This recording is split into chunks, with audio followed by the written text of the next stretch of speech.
It has been an insane 2024, up and down and all around this entire business. Where you talk about the crowning of the glamour, Mariah May. Where you talk about the arrival of everybody wanting Nina Shirakawa. Where you talk about the birth of the Paul Triple H Levesque era, the rebranding and the chrome branding of NXT. You look at Pro Wrestling Noah, you look at the debut of Marigold, you look at the rise of Stardom and what has come out of it. You look at the reshaping of the landscape in New Japan Pro Wrestling. I say these things amongst so many other things because I truly love to encompass, even at the end of the year, all things wrestling. Let's freaking go. Hello, everybody, and welcome once again to another Adieu Impromptu. You know what this is, the simple form where me and my family get together and talk about all things wrestling, and some other things might happen and be discussed here too. I'm, of course, Noel Foster, been part of ATW since day zero, along with the KG King. We are, of course, the Ollie Duo since day zero. And joining me on this wonderful year-end close, it's not just us two for once, so this might be interesting. I have J and J. And Jay, I have James Hebert and the Renegade of Wrestling JJ Williams. No strangers, of course, to the Impromptu. But first off, guys, it's good to have you back. Shout out again, of course, to the entire HW family, including Not Limited to our enforcer, Lex, Preacher Man, Casey Flynn, the bearer of all things news, Eric Brown, protect your mentality, bro. Queen of Costa Pond, Megan Chiba, our content creator and young wrestling worker, aspired her in a managerial position. Sienna Chanel, please follow her works, folks, and all the social medias. And of course, the entire family from Matt to Josh to Jose. You know who you all are. I would be here all night naming that lexicon.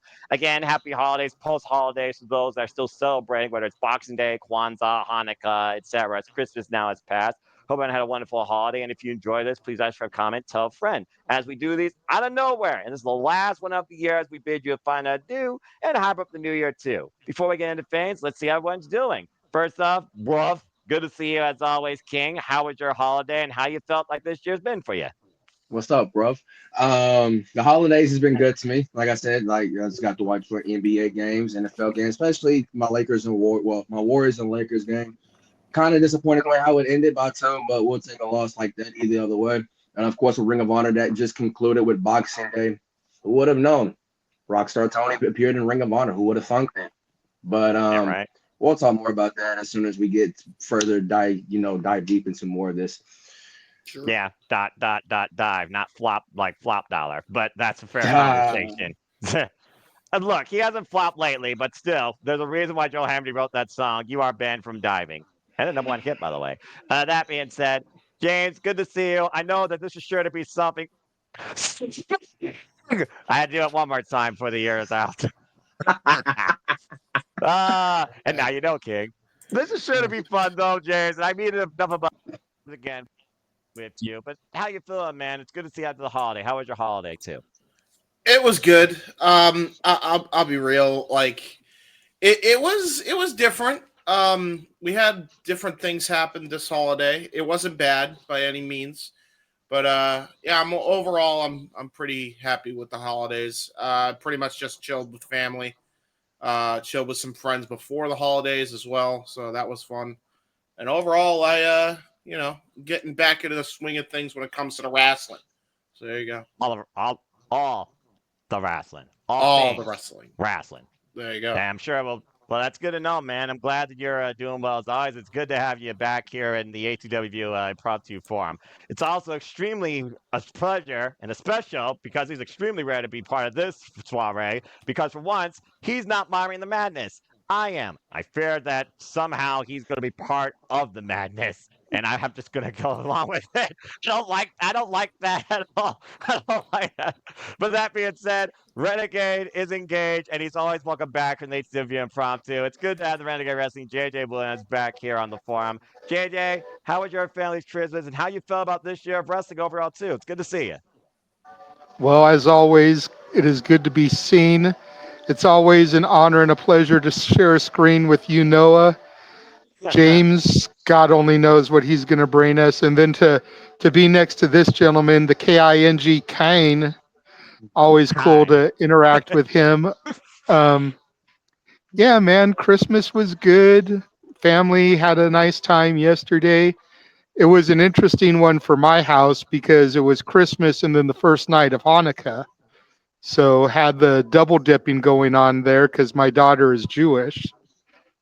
the way the Jewish faith goes is if the mom is Jewish, the child is raised Jewish. And my Ah, ex, her mom is Jewish. I am not. So she gets the best of both worlds, like Hannah Montana.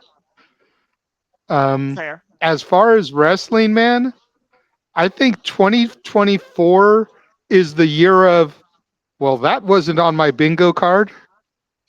Accurate. I mean, Yeah, just right. so much stuff happened this year. Like you said, the birth of Marigold, the NXT and a partnership, Vince McMahon's sex scandal, Mm, Tessa Blanchard coming back to a major organization. Like all these things were not on anybody's bingo card. nope. Nope, not at all. So I'm curious to see what 2025 has in store, but I'm also scared because it's a 5 and fives and zeros are always a lot crazier than normal years. Yeah, So Right. I'm scared. I'm scared. I I'm big, mean, I'm big scared. buckle up and enjoy the ride, as one final boss told us before. And soon enough, the final boss will re-engage, I think, sooner rather than later to continue his story.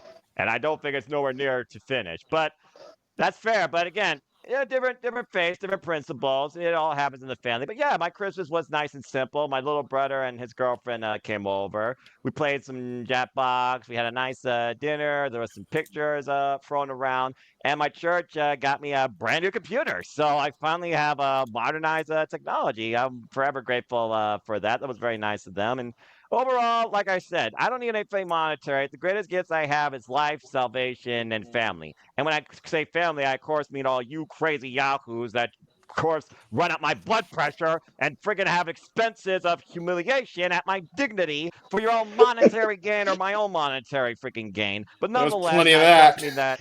Yeah, of course I mean that also with the Dominguezes, who I'm sure will rejoin all the leagues next year, as of course the last league of the year concludes this Saturday with World's End and AEW.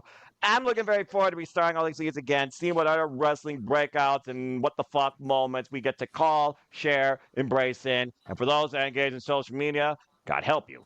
But yeah, it was an overall, I still think, the greatest year in the business for anybody that has been or to be a fan, with how much opportunity, cross interpromotional, advertising, branding, booking we have seen on a global scale. And it's been a wonderful thing to see that outreach too.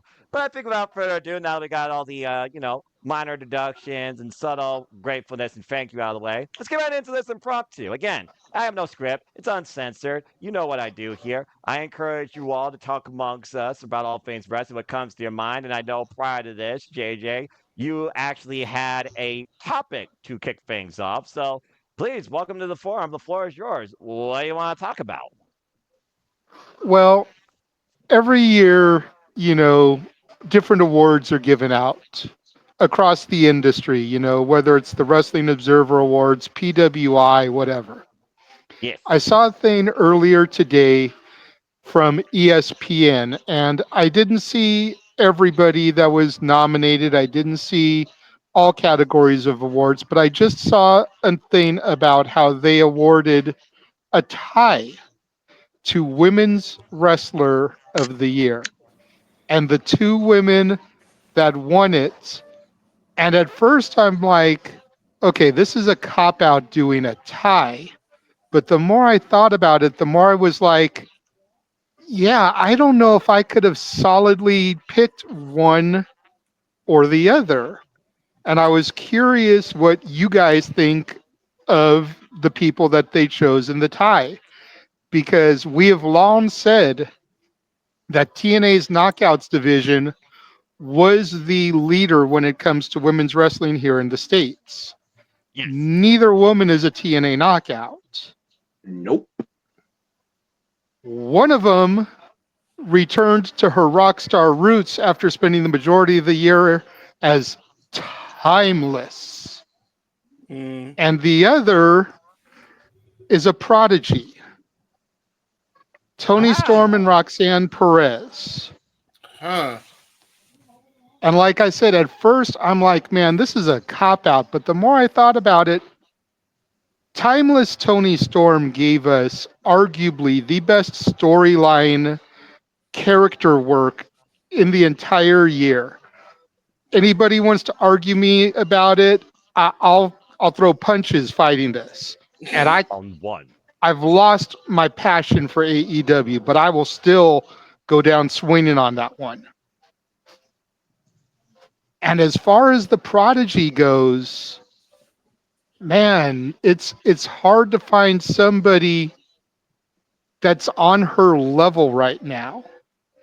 She Right. has vanquished some of the greatest names in professional women's wrestling history, including, if there was a three-way tie, the knockout that I'm sure would be in the running, and that's Jordan Grace, the Juggernaut. Yeah. Mm-hmm. So, being as how I'm presenting this, I want to go to Noah first because he's been with me on this ride, calling pretty much all of these until Walter jumped into things as the color commentary extraordinaire in my absences. What do you think, Noah? Well, I love the fact we're starting off women's wrestling because that's the most important aspect of the business to me. Because respect women in wrestling, when I think the women deserve even more representation, more respect, more booking, and honestly hit even harder and maybe wrestle better than some men in this business that are glorified with a bigger paycheck. Stop when I'm telling lies. When I think about women's wrestling on a global scale, I mean, I know ESPN probably doesn't look at things globally, but I look at Miley Batani, who still right now is close to 600 days in IWGP Women's Championship. Soraya, of course, became the inaugural Marigold Women's World Championship, defending against Utami Hayashita. I think about, of course, the student Michael Satomura. I think about the final boss going back home to Sendai Girls, regaining the Sendai Girls Championship. But I was thinking of Jordan Grace the longest time being the most premier female athlete crossing the line and has definitely put TNA in the brightest light. But when it comes to Roxanne Perez, she is called the Prodigy for a reason. Of course, graduating out of Bugatti Reality Wrestling Academy, former Reality Wrestling Diamonds champion, of course, their title, former Ring of Honor Women's World Champion. She once was literally a double champ before the Virtuosa beat her. There's no arguing. Roxanne Perez character metamorphosis has given her the greatest run on her career in the greatest scale of the atmosphere. That is the WWE, even NXT. And I still in NXT to a bigger degree than both Raw and SmackDown because to me, NXT is still the wrestling brand. I even told you it restored that wrestling glory feeling back to me that made me live off the black and gold. Now through the silver and chrome. So congratulations to your brand. But what Roxanne has done with that championship, taking on, like you said, all comers, whether Japan, whether Australia, whether freaking, Stardom, former World Stardom champion, the TNA Knockouts champion, of course, UFC Apex, literally trained to guide future superstars and superstars coming back from injury. Hello, Rhea Ripley. There's no denying that Roxanne Perez is the most valuable female worker not named Chelsea Green in the entire WWE ecosystem, and she has the belt to prove it. So I definitely can respect that because arguably, to me, she's the best female worker right now in WWE. Sorry, not sorry. As far as, go ahead and say it real quick, King. Timeless. Tony Storm. I'll say it once, I'll say it again. Timeless Tony Storm was the greatest story arc in AEW women's history and arguably right now in women's wrestling this generation, with how long it went, how much it evolved, and what it culminated in. I still hold that show, AEW All In, as one of my top 5 calls this year. An honor, of course, by the way, James, with you on that as well. And I still think I hold up Timeless Tony Storm and the Glamour Mariah made AWN as my women's wrestling match of the year because of the story that led up to it and what we have now and what is right now my favorite women's champion in the business, where she's telling everybody, including every man, to step up and we deserve more time and I am better than Mercedes Moné. Ayo. And that being said, it is hard to find this versus that when it comes to if you were to give somebody the number 1 position versus number 2 position, what do you look at? Do you look at where they worked? Do you look at how long their title run was, considering Tony Storm is a 3-time AEW Women's World Champion, Roxanne Perez is a 2-time NXT champion? Do you look at right now what the bigger payoff was? Do you look at who's still ongoing, despite the fact Roxanne Perez has only been ongoing since WrestleMania weekend? I can't argue with that. I'm one that doesn't rank necessarily or pick like best of because I think that's a biased nature to us as fans. That sometimes we get full of ourselves in that mindset. But I look at the business as a whole, and I think there is so much incredible talent in it. But it's hard to argue right now. You find a better two than Roxanne Perez and Tony Storm, and try and put one above the other. Why one exceeded the other in different attributes, they both match each other out as far as leading the entire business across women's wrestling and arguably professional wrestling. So for once, I agree with ESPN. I have no argument. James? I have an argument to go with one or the other. And keep in mind, this is coming from a guy that kind of been falling off on the AEW hype train lately, but I actually think Tony Storm should have taken it definitively. I think, and this is no disrespect to Roxanne because I'm a Roxanne girl. I saw her, beginning stages when she was in Ring of Honor. I actually was there live for one of her matches in the Lowell Coliseum back when they had Best in the World. So I'm a huge Roxanne mark, but I got to go with Tony. I feel like Tony, there's too much she did throughout that run that makes me think you should be going with anybody else but Tony this year. I really do. And that's not taking anything away from Roxanne because there's a lot that she has done. But the problem comes into, besides Roxanne's original stuff, they started bringing people in that I was more interested in seeing now. Maybe that was kind of the idea behind it, but I'm ready for Stephanie Valkyra. I'm ready for Julia. I'm ready for I always forget the other chick's name, but she's like amazing. The big Zarya. Zarya. I love Zarya. The former Delta from down under in Australia. Yeah, she's really good too. Like those three are your aces there, in my opinion. And I love Roxanne, but she's been overshadowed, I think, a little bit. Tony has not been. Even afterwards, like you can't argue that Mariah May has been a better champion than Tony. You can't. Tony was still being talked about while Mariah was champion. That's some pull. And that's not just because of, you could blame that on booking or whatever, but that's aura she has that not a lot of other people have in this industry. Just off of that alone, I give it to Tony. Seriously. And this is coming from a guy that's not even watching AEW on a weekly basis anymore saying this shit. So Same. And like I said, I'll go down swinging for Tony. And that arc this year. But I think what you've got to keep in mind, James, and we still don't know how much of this is accurate and how much of it isn't accurate. Mm-hmm. But I think what you got to keep in mind is the fact that Roxanne's entire run this year was supposed to be Cora Jade's. Ding, ding. If Cora Jade hadn't been injured, Roxanne more than likely would have been on the roster already, the main roster, and not even have had this run. I think that's part of why they worked out the deal with TNA to bring in Jordan Grace, to bring in some of those other names. I think that's why they hustled so bad to get Zarya, to get Stephanie Vakur, to get, all those other names and bring them in so that she's got that high caliber talent to prove that she's ready to be on the main roster. True. So this entire run of Roxanne's that got her this honor was a complete fluke, wasn't even supposed to be hers. True. And I think you got to keep that in mind when they're giving this to her as a tie. And it's the thing that I'll fight for Roxanne on is she took chicken shit and turned it into chicken salad. I can agree with that, but again, the only issue with that is I feel like she was overshadowed accidentally. And I don't think, and to your point, I don't think it was anything against, hold on. It wasn't anything against, can you wait? Just put it there. Put it there. My dad just brought in food. Hold on. Okay. Thank you, by the way.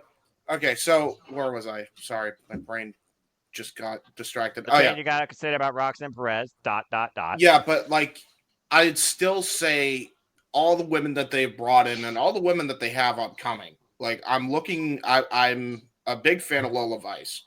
I'm a big fan of the woman she fought not too long at Deadline. Like those two women are stars too. And I Jada think Parker.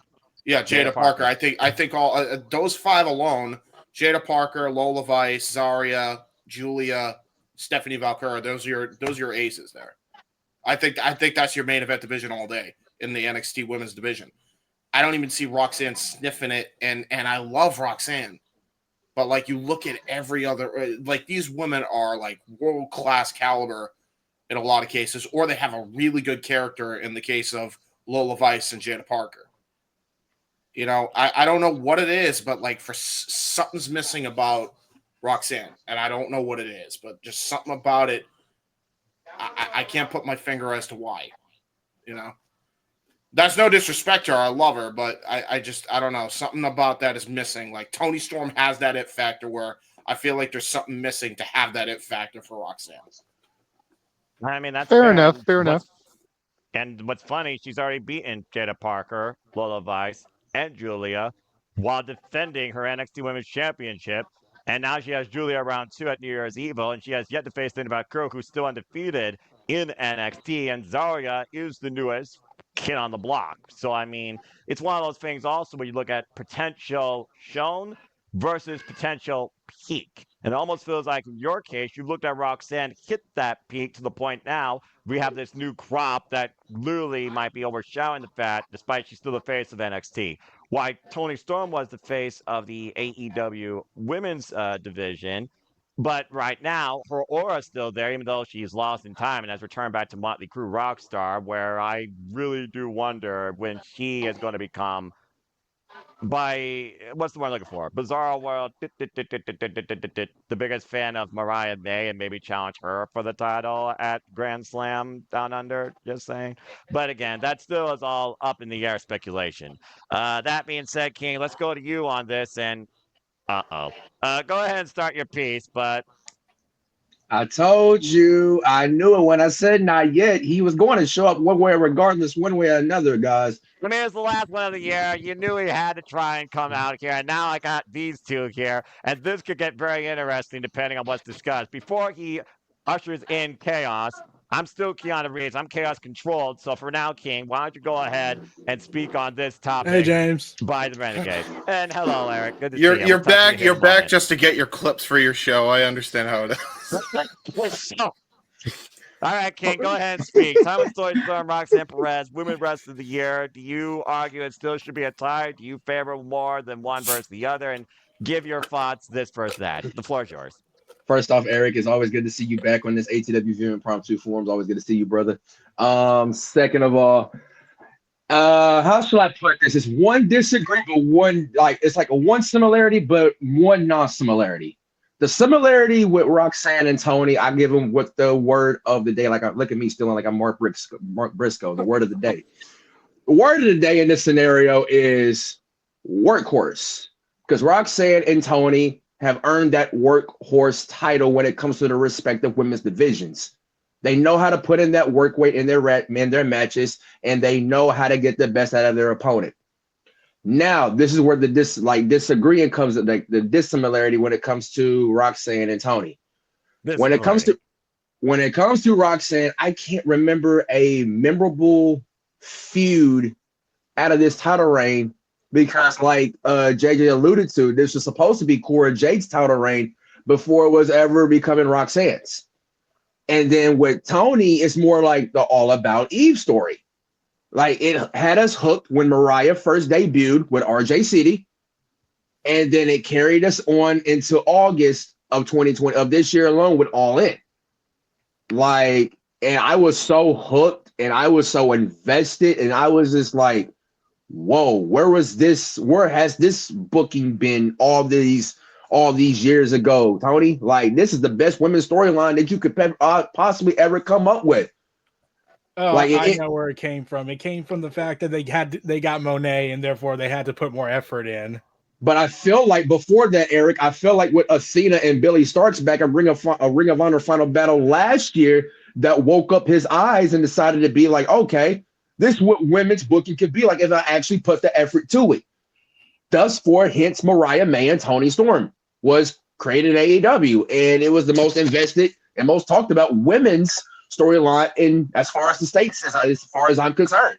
Everybody was talking about it. Everybody was fantasy booking about it. Everybody had their own predictions and their own way of who they would think would come out on top when it came to All In August. And let it alone behold, Mariah May now holds the AEW Women's World Championship, while Toni Storm is, like you said, going back in time. But as weeks progresses, as we see on Dynamite, her hair is still timeless. Like if you was to put a side by side black and white picture with her, like with Collision that I took and I posted on Blue Sky, and then compare it to now, it's basically still got the whole same timeless hairstyle. And it's like she's really going back in time, and it catch Mariah's attention. And then when the perfect timing occurs, she's gonna get her lick back. That's exactly how I see it playing out. But as far as this, or she's finally lost her mind and is having such immense trauma from everything that she's basically resetted her mind backwards. That too. But as far as the list is concerned, work rate, I give it a tie. I see the list, and I agree with ESPN on that. But as far as a story character development, oh yeah, Toni hands down. Like the tag says, squabble up. I'll squabble you up on that one. Don't at me, but if you at me, we'll squabble up about it. Yeah, JJ, I think the key thing here, I think King hit the nail on the head. These lists are probably based on work rate more than the actual character progression and story evolution. If this was focused more on story evolution, then I would have to give it to Timeless Toni Storm, because again, it was arguably the most invested women's storyline in wrestling on the Western Front I've seen here. And I watched Storm, where their storylines are all about emotion and the strongest spirit overcoming things, unless you're hate and then you just fall to darkness. Now we got Sarah Kamatani versus Tam Nakano at Stardom Dream Kingdom, and that's a whole different conversation with years of story behind it. But yeah, greatest story worker is Timeless Toni Storm. Better in ring workhorse, toss up probably for me, but I think I give it to Toni Storm due to mileage, because again, the timeless character, she went to Mexico, she went to Stardom, and she wrestled here in America and in London. Roxanne has been literally in that little bubble of NXT. And why it is looked at now as a third brand, NXT is still the smallest player in the WWE, but still my favorite. I've been meaning to talk about this. I had this idea regarding Toni Storm, and when I heard James was coming back on board, I was like, "Oh God, I'm pretty sure he'll laugh a little bit about it if they." Oh boy, here we go.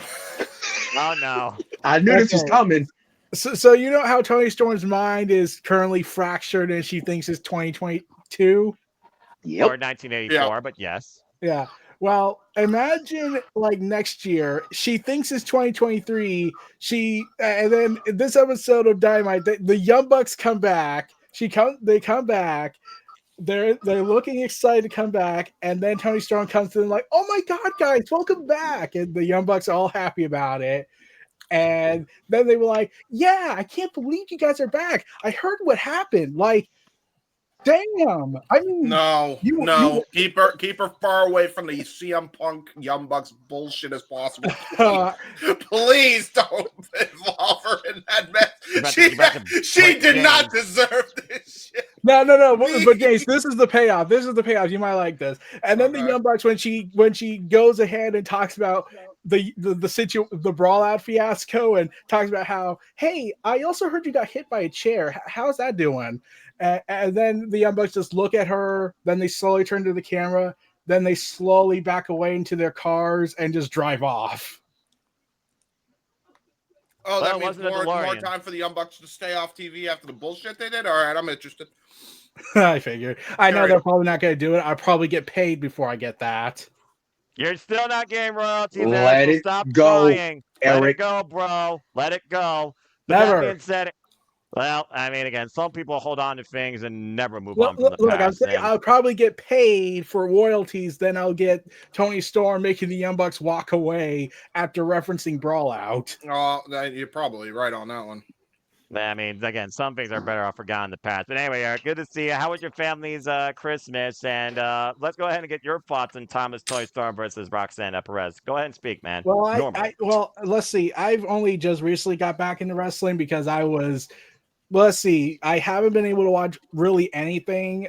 Last night was the first time I watched in full since before the events of Forbidden Door. I think it was about 2 weeks before. So yeah, it's been a long while. I haven't watched anything WWE and since WrestleMania 40, and that was partially watched because there were some matches I just wasn't excited for. But I just started getting back into things little by little, mostly watching through highlights and everything. And I did see a lot of the Toni Storm and Mariah May saga, which was awesome, especially the big betrayal happening. Mm-hmm. The last match I've seen so far, I took time out of my day during the break to watch Roman Reigns and Cody go at it against the Bloodline at Bad Blood, which was a fun, methodical match. I'm still saying we need to make Jacob Fatu destroy the entire Bloodline and become Darth Bane. Well, that's a whole different paradigm shift. But do you have anything further to say regarding, do you think Toni Storm should be recognized solely as Women's Wrestler of the Year? Honestly, it's hard to say. I think she's been there's a ton of women that probably deserve it, but Toni Storm's work, out of everyone that I was hearing, it was mostly either Toni Storm, and she was out talked about than Mercedes Moné, and she only had started getting her groove more into things from what I've heard in the wrestling matches she was performing. Mm-hmm. But Yes. Toni Storm, yeah, I think she's earned it. I completely forgot about Roxanne being the champ and whatnot, especially when NXT suffered a little bit when they had some debuts and then time constraints, and then when they had these debuts, they thought it was going to go. This fans had this expectation, it would have been a good ring for Roxanne, and an ending to that, and then they didn't, and now people are like, okay. Yeah, that was exactly the point I made about Roxanne. You're literally speaking verbatim for James there when it comes to wow. Roxanne. And I wasn't even, and I haven't even popped up yet. No, you're right. You hit the nail on the head, to be honest, because that was exactly the argument I made. Is as great as Roxanne is, she hasn't had that blowaway feud like Toni has with Mariah May. She even had a blowaway feud in the beginning of the year, I remember correctly, as well, with Mina Shirakawa as well.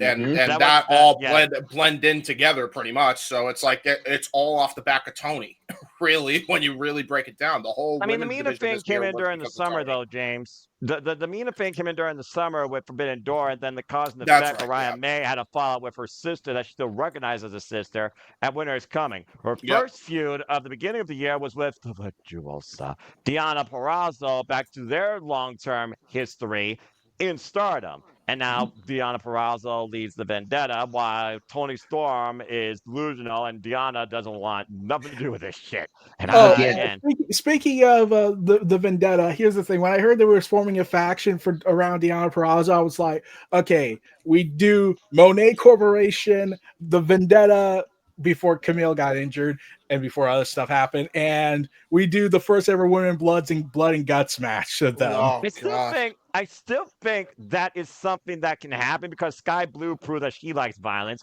Willow likes violence. Chris Statlander and Willow Nightingale, one time women's wrestling. I argue that Chris Statlander and Willow Nightingale was the most violent women's match this year, and it delivered at the most violent pay of the year. AEW All Out. That was fucking ridiculous. That Chicago Street fight. Yeah, when I heard that, I saw the clips and whatnot, and all the chaos I was hearing about All Out, and I was just like, so.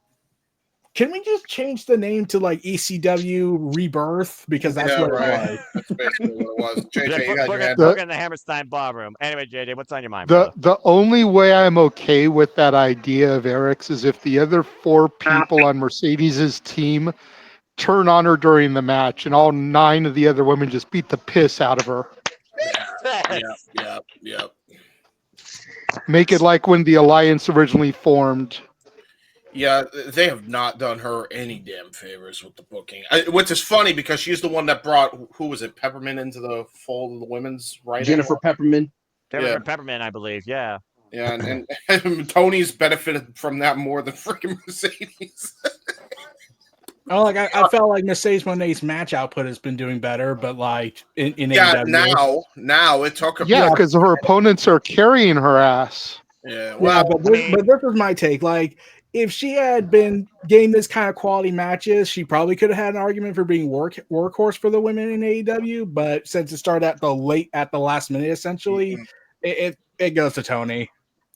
Yeah, I mean, Mariah May already put her on blast about, you're here for the women. Why are you in a different locker room? Why are you not in the tiny locker room like us? You're here to actually build this division. Why aren't you actually encouraging or training with us? Mariah May's already called out her shit, JJ. So again, you and her are literally on the same boat. But yeah, why her in-ring work has definitely improved. Again, Hazuki, Chris Statlander, two of her best matches of her career, arguably, since she faced off with Charlotte Flair and Ronda Rousey. And of course, her genesis of her career, being honest here, was with Bayley back in NXT. If it wasn't for Bayley, Mercedes Moné wouldn't be even worth a dime. So, or Sasha Banks, I'd argue Mercedes needs to go on the Tessa Blanchard circuit and work all the promotions she did. Get her fucking ass humbled.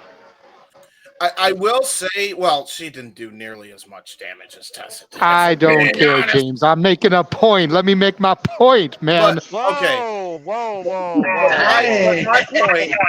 Hold on. My point, though, is that, and it's going to say what I need to say about Mercedes, regardless. But I feel like her last great match was I'd still put the Bianca Belair match over as one of her better matches. But again, to JJ's point, because she was carried.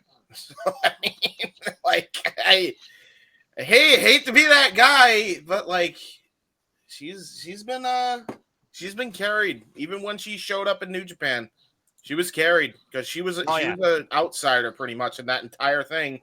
And I mean, she don't get me wrong, she works her ass off when she needs to, but it doesn't change the fact that she's out of her league in a lot of these cases when it comes to most. I get what you're saying, especially since she was in WWE for so long and she had the WWE style beat into her. Essentially, it does make it difficult to transition out of there unless you were in the independents beforehand, and it would be more smoother. Yeah, right. She's starting to find her footing now, slowly but surely. I think with working with a lot of these women, I'll give her that. But also, here's my take. I wouldn't be surprised if Chris Statlander becomes the streak killer. Please don't. I like that actually, because Chris Statlander was the one that beat that bitch, and here we are round 2 at World's End. New Year's resolution: Chris Statlander for the freaking TBS champion. Yes, please. What a perfect match to close my year without for women's wrestling before I look at Stardom, Dream Kingdom. Stats where it's at. Bottom line, give it to Stat.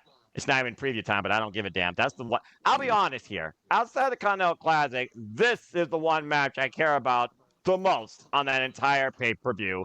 That's this Saturday, by the way. Yep. Also, when I heard JJ get so angry about Monet, I was like, hey, can we save that energy can we save the rage and energy if we ever talk about the McMahon documentary one day? Oh, God. Okay. I reviewed the McMahon documentary on my channel. I've already gotten that out. Mm-hmm. Okay. But I don't interact with you that much, Eric. James and Noah will tell you I can't stand Mercedes. Yeah, I understand. With a passion. Like the way James feels about the Bucks is the way I feel about Mercedes. Ouch. I'm the only person on this panel that holds no sort of level of that vulgar resentment towards anybody in this business. I'll call somebody out on play-by-play just because that's what I do, but that gum, guys, come on now. Jeez. Okay. We can have the debate about the Young Bucks and we can have the debate about Monet, but Vince, let's be real, FM. Well, yeah, it's a toss-up between Vince or Jack Perry. There's still that. Just for this year. Okay. Although I rank Vince higher. But that's fair. Why am I not surprised? All right, Noah, that was my topic, so I'll pass control back to you, the host of the show. I mean, again, pretty much the whole family kind of guides the show. I just talk all things wrestling. But speaking of which, because we're 1 week removed, of course, we now are finally past Ring of Honor's final stop, final battle. And by the way, that Hammerstein ballroom was electric, all nice during all content. So kudos to AEW on booking that. I Oh think yeah. definitely Speaking of booking. that, there's something I wanted to mention about Go for it. so AEW finally reportedly is like, okay, look, we get it. We've been hearing you guys. We had our reasons for keeping larger venues, but we hear you. So we're gonna go to more intimate venues instead of making half the arena echoey. Yep. And I was like, and my response to this is, wow. I'm like, granted, you listened, and it took you a while, but you finally listened. Now imagine if WWE did that when Vince was running things, and I just kept saying, just go to smaller venues. It's not going to hurt. Well, I mean, you. that's what they're doing now. Like, but I'm talking about really listening now. when WWE was having these crisis situations with the fans, and the arenas were like dead or half empty, or when Proving Ground happened, it was practically lifeless. Yeah, but again, that was a whole different industry. And again, Hammerstein Ballroom, it's one of those, like, I talk about Corrigan Hall. You want the best possible wrestling atmosphere you can think of in the world. Corrigan Hall right there is in the top 5, along with Tokyo Dome and Ryogoku Sumo Hall. As far as the states here goes, the mecca of sports entertainment, but could be professional wrestling now with Padres Quebec. It could be Madison Square Garden. I do think that the All-State Arena of Chicago at this point, surprised not burnt down, has been overbooked with wrestling, but definitely as well as go-to venues. I think the whole of Chicago's been overbooked to this point. Yeah, that's fair enough. That's fair enough. I mean, I was like, when AEW kept going back to Chicago, I was like, look, I get why Chicago has a good place in your heart, not just because of the Punk stuff, but like because of All In, the original, and everything it represented to them and what it represented to fans. But like, come on, like Maryland, like we just finally, this state where I'm at finally got an AEW show, and it's the second to last one of the year. Well, think of it like this, though, because even before the Punk stuff, we've been on this very show, all of us, I think, at one point. We're on this show at one time. How many times did we say AEW needed to start doing that any fucking way? Like, they were doing it way too quick. They were so quick to jump on the Punk heat when he was a part of the company that they didn't realize that not everything needs to be in this big-ass arena. And he should have booked more intimate venues, more unique locations. I remember one of the first things we talked about is how great the Jericho Cruise shows was from an aesthetic perspective. Well, like I would love to see that again, more unique venues like WCW used to do on live. Yeah, TV. like the Bash at the Beach 1995, where they had it on a legit beach. The spring break episodes were some of the best. Or those motor shows where they had a bunch of motorcycles as the arena. Yeah. Wild. There is a show coming up though in Cincinnati in a smaller venue than they did before, called the Maximum Carnage. So who knows what that could be? Then again, John Moxley's on the forum. Okay, here's what I'm just gonna say about that. I said this about Maximum Carnage when I heard that. I was like, if they do not have Darby or Sting or Abaddon dress up in red and black makeup to Maj Carnage from Marvel, I will Skype my displeasure. What? You'll Skype your displeasure? You Skype your displeasure? No one uses Skype anymore. No. It's here's the thing. I decided, okay, since the founders of Blue Sky don't want to go ahead and call it Skeets, I was like, okay, since Skype's practically dead, let's just steal Skype and make that the new version of tweets. Brother, I'll tell you right now, you saying Skype is like saying you used to fax your displeasure about how bad shit was. That's crazy fucking dated. No, that is so dated. No, him mentioning Skype is like mentioning Kit used to be a thing.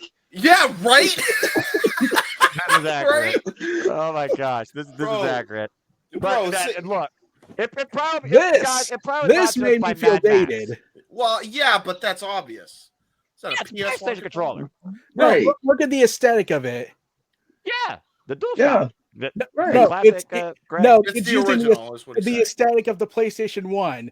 And then I get reminded, oh God, it's 30 years old. I was born a year after it first came out. Oh my God, I know, right? Next year. No, I mean, I'm 32 and I still don't understand what 32 is, and I turned 33 next year. So what does that tell you? Anyway, but yeah, that we're all getting older, and everything that we thought was cool and new is now become nostalgic. Sometimes nostalgia still pays. Look at WWE. Look at how much nostalgia they still use. I was about to say, King, are you, Eric? Are you okay? Oh, let's see. November completely sucked. Well, yeah, that's obvious. Yeah. Various reasons, and not just wrestling. Yeah, fair. Let's see. I had to work on Saturday and do inventory, even though I was promised and got my leave approved for that day a month in advance because they didn't have anyone else. So I had to, I was fuming for the whole day. No, that's not fair. Well, you can make the best of any situation you're given. Yeah, and speaking of making the best. Yeah. And that's the reason why there's still not a War Games match being talked about. That is fair. By the way, we did have War Games though, with WWE and Survivor Series, CM Punk and the Bloodline standing, and we don't know CM Punk's fair yet. But I will say this: the picture of Roman Reigns and CM Punk standing across each other, being like, was funny because it just made me go, man, imagine what they were thinking about in their heads, and imagine if you wanted to make a meme of them conversing. And I actually had a conversation in my head what they would be saying to each other, but I'd be like Roman's looking at him and being like, so yeah. Is Kenny Omega all that? Dude, look, I know everyone wants that match. It's not going to happen because the executives of every company are pissing themselves. Yeah, that's true. Yeah, that's fair. Though, let's be real. If Kenny Omega and Roman Reigns ever fought against each other, it will put butts in seats. Oh yeah, 100%. I mean, it doesn't matter what building you put that in. I mean, again, the two greatest, you got the greatest professional wrestler and the greatest character worker of this generation, basically finally going one-on-one in the ring, and they probably will go for 60 minutes. The god of pro wrestling versus the tribal chief in God mode. Oh, no. Well, I know who I acknowledge regardless, but I also acknowledge that Ring of Honor had a tremendous final battle on how nostalgia did sell when we went back home to the spiritual home of Ring of Honor, Hammerstein Ballroom. And James, you probably could die happy. You got to call Nigel McGuinness in arguably his last pure rules match ever under old school rules. What did that feel like? Dude, that was so wild. It still doesn't register that Nigel's back. Like, even if it's in a part-time capacity, just the fact that he's back is so wild to me. Like, I'm happy that he's back, but I want to see him in more prominent roles because he's been phenomenal every match he's been in. Like, the Danielson, he was kind of getting his feet wet, but this is his best match to date. I think he's one of the better mic talkers already, and I feel like if anybody there's a reason why I think he's like top color commentator or something like that. It's voted by, I think, PWI or some nonsense. I think. Yeah, it doesn't shock me, but like to me, I feel like the best person I feel like the person that needs a full-time run, one more time is definitely Nigel. Just to give him that moment of him winning the world title. I feel like if anybody deserves it, it's him.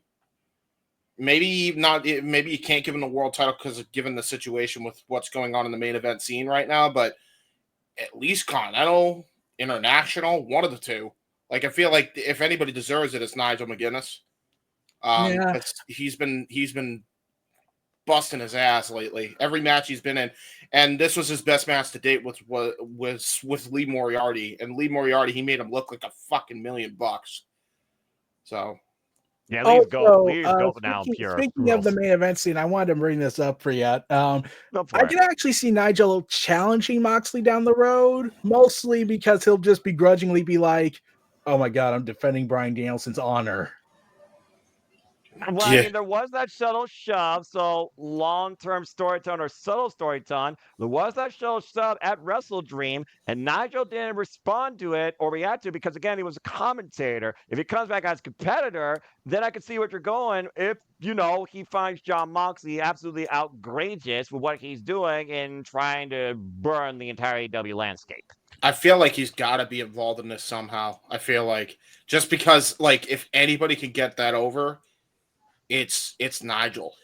I still say the best actor in that entire thing, with everything going on that night after after Danielson lost the title at Wrestle Dream, the actor of that entire segment was fucking Nigel. Like seriously, like everybody needs to give him his flowers for that. Yeah, I think it's because as Wheeler Yuta said it'd be like if Joker saw someone else kill Batman.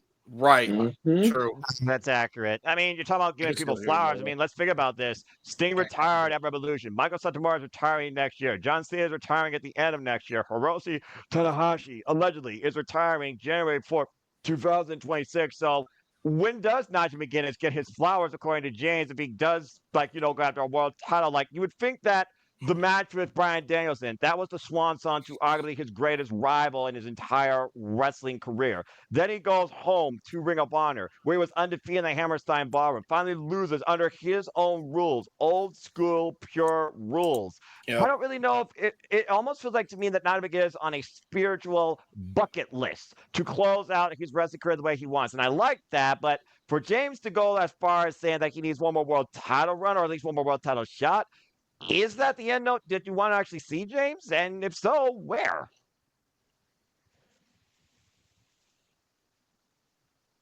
I don't know, man. Like, I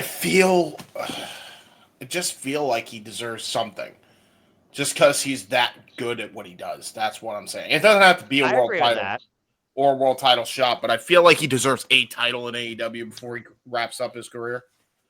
I mean, if nothing else, I could see him becoming the next Hall of Famer in Ring of Honor, considering he is the record-standing Ring of Honor pure champion that company's history, though he just made Tiger Style GOAT. Now Tiger Style, while he beat Nigel McGuinness, he has to hold up now to that credibility of the Ring of Honor pure championship. Doing a good job so far, but we'll see now if he literally can hold up to that pressure. You beat the GOAT of pure rules. Now let's see what you do next. No, true that. And I mean, I'm a Lee Moriarty fan anyway, but Well, yeah, okay, Tiger but Style. there I is saw one Tiger Style important Dan thing Lee Garcia Moriarty first. needs to do. Mm-hmm. What? Do not screw up. Like, and I don't mean like screw up on terms of TV character or whatnot. I'm saying like, okay, is this going to be he's going to long-term benefit from this, or is this going to be a case of he is going to benefit from this and then he's going to do some real world messed up things that completely diminishes everything? Okay. Well, I mean, like having Brock Lesnar beat Undertaker at WrestleMania. You know who they don't need to talk push? about that. You know who they need to push in the Shane Taylor Promotions group? God damn it! Put fucking Anthony Ogogo back on television and actually push the motherfucker, please.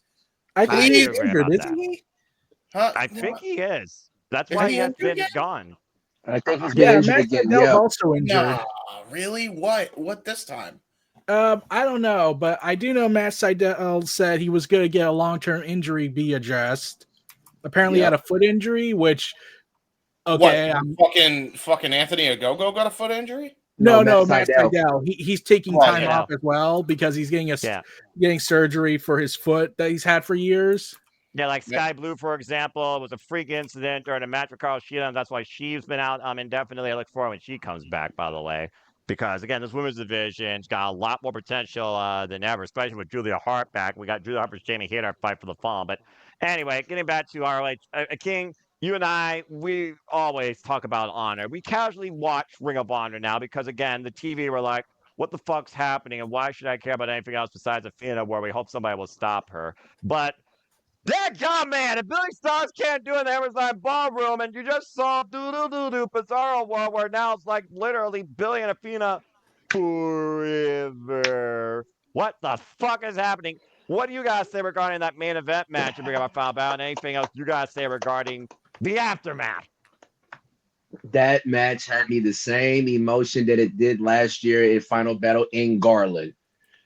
I really thought it was Billy's time, but once again, Athena is proven to what she has saying is manifested. It's becoming true.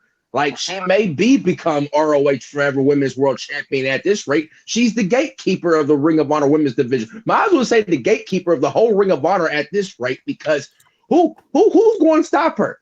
Who? I mean, if it ain't Billy, it ain't Sheeta, it ain't Abaddon. I mean, who is it? But also, I did have this in mind, and I put this on Blue Sky. Noah, you've seen it when I first, I don't know what you would call, I guess, skeet. I guess, I don't know. I'm still trying to learn the Blue Sky lingo. I've been more on Blue Sky than I have been on Twitter. But I'm barely on either, but continue. But this is what I said on Blue Sky. As soon as Ring of Honor Final Battle, as soon as the end credits, whatnot, black screen, I said this. I know why Athena is still Ring of Honor Women's World Champion. She's got to be part of that negotiations deal with Ring of Honor trying to get a TV spot.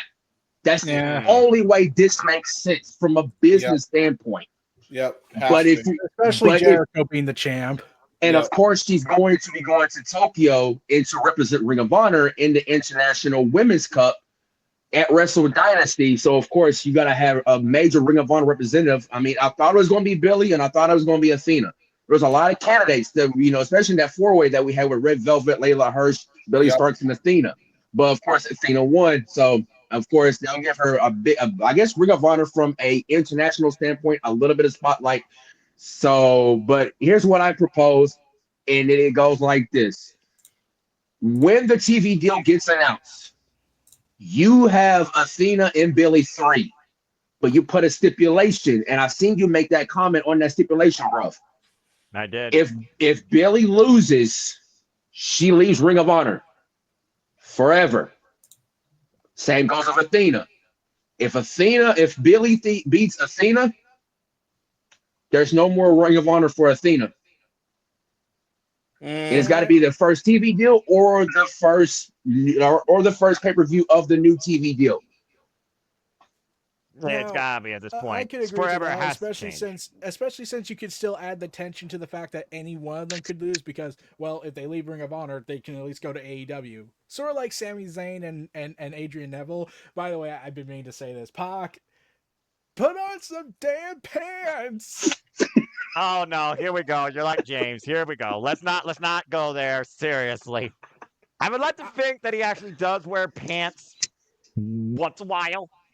I don't want to believe that he just literally stays in the hotel room and sleeps. Okay, but yeah, I mean, I've been seeing Pac outside during the shows, being in his wrestling gear, and I was like, brother, what, dude? Yeah, I'm with you. I'm with you. Motherfucker needs to take a shower. He is disgusting. Why are you wearing your gear all the time? It's so grody, brother. I can't stand this shit. Like, I look at him and I get sad for the shower.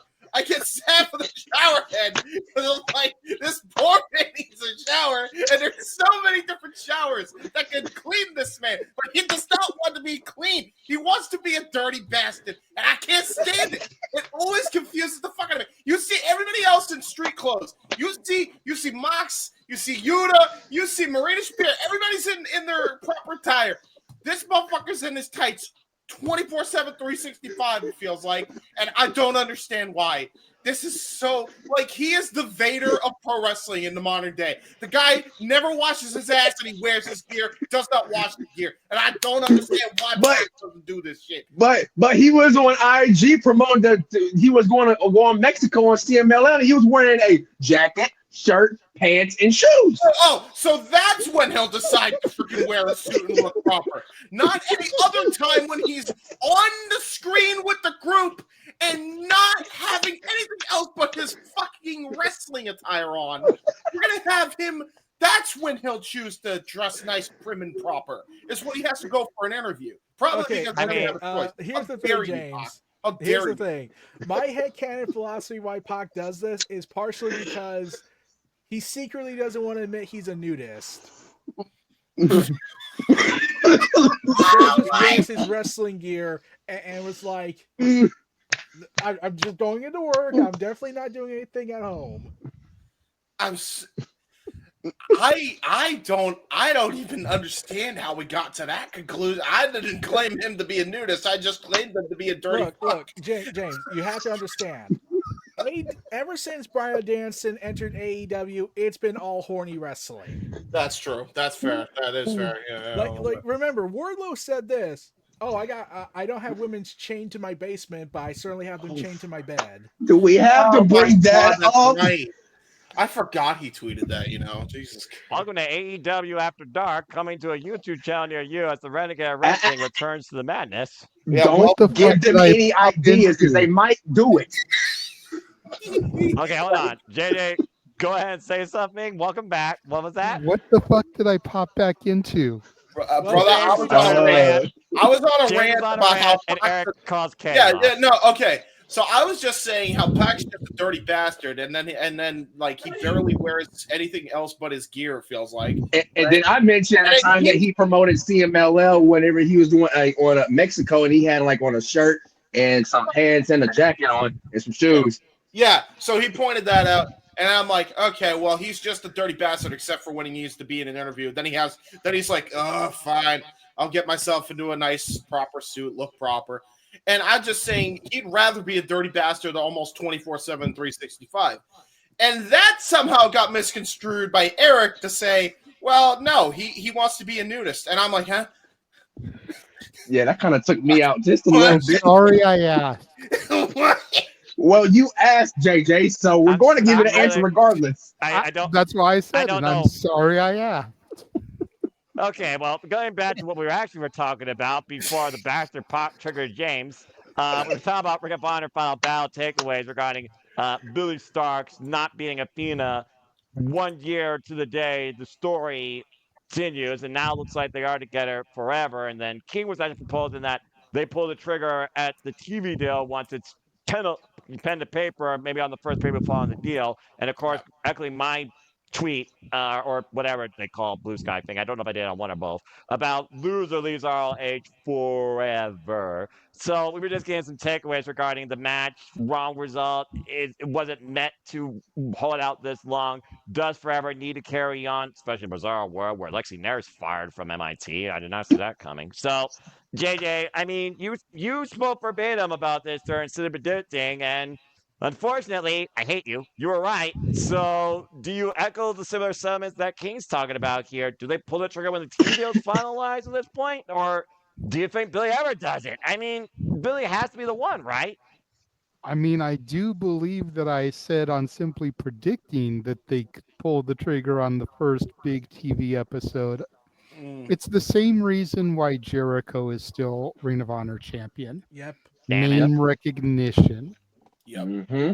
While Athena, Ember Moon may not be the biggest women's wrestling name out there, she's still a recognizable face. She's going to get the people to tune in for that first episode of Ring of Honor television, especially when people get the story that she's been champion for 2 years. You know, is anybody going to be able to beat her? They've turned her into the Roman Reigns of the Ring of Honor women's division. Nobody that beats her is going to be able to carry her jockstrap. No one who beats her is going to be able to have even half as great of a reign as she has had. Nope.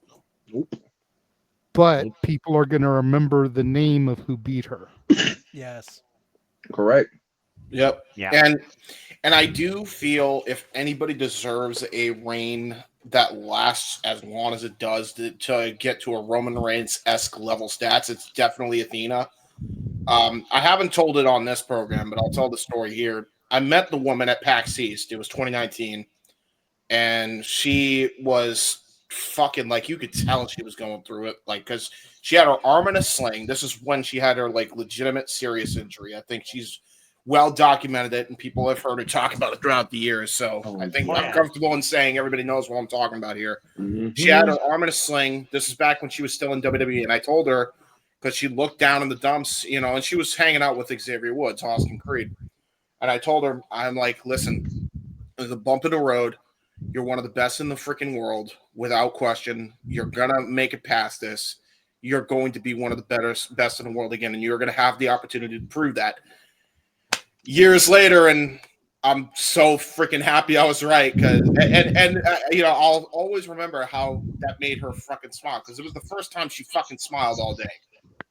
And so, like, I'll always remember that, and to see how far she's fucking come since that day. And she probably doesn't even remember we had this interaction. I don't blame her. God knows. James. You know, she's had way too many people she's had interactions with as far as the fandom goes. But I will always remember that. And to see how far she's come from that day when she had her arm in a sling and looking unsure about her future, like, to see where she's at now fucking brings joy to my soul. I can't even begin to tell you. So go ahead, Eric. Sorry. Just wanted to say this. 2 things. one, if there's ever a chance to, you should definitely try and get an interview with her on your channel. I definitely wouldn't mind it. Yeah, if anybody, if there was ever a wrestling guest that I could get on my podcast, it would definitely be Athena, just because of that little connection. Yeah, and two, there's a possibility she could still remember you because I interviewed a comic book writer, Steve Orlando, like back in 2020 when the pandemic was going on.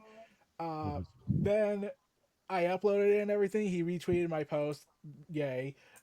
3 years Yay. later, I go to a comic book store. I go to my local comic book store, which is like 30 or so minutes away from where I live. Yeah. He's there doing a signing for his first issue of the Scarlet Witch, which he did tell me he wants to write her in this interview he did back in 2020. He finally gets it. Props. Nice. Okay. I told him, hey, it's me, Eric. You remember me, right? He said, oh, yeah, I remember everyone I speak with. Yeah, I definitely remember you. We had an interview together. Well, there you go. Well, yeah, but you actually had an interview. remember. I just had an interaction with her. Yeah, but here's the thing. At a gaming convention. You said you uplifted her spirits and reminded her who she freaking is and who she can become. I think she'll yeah, remember probably. that. Yeah, probably. There are those engagements with people where you leave a lasting impact on them, where they don't forget that, and maybe they may not outwardly echo a thank you the next time they see you years down the line.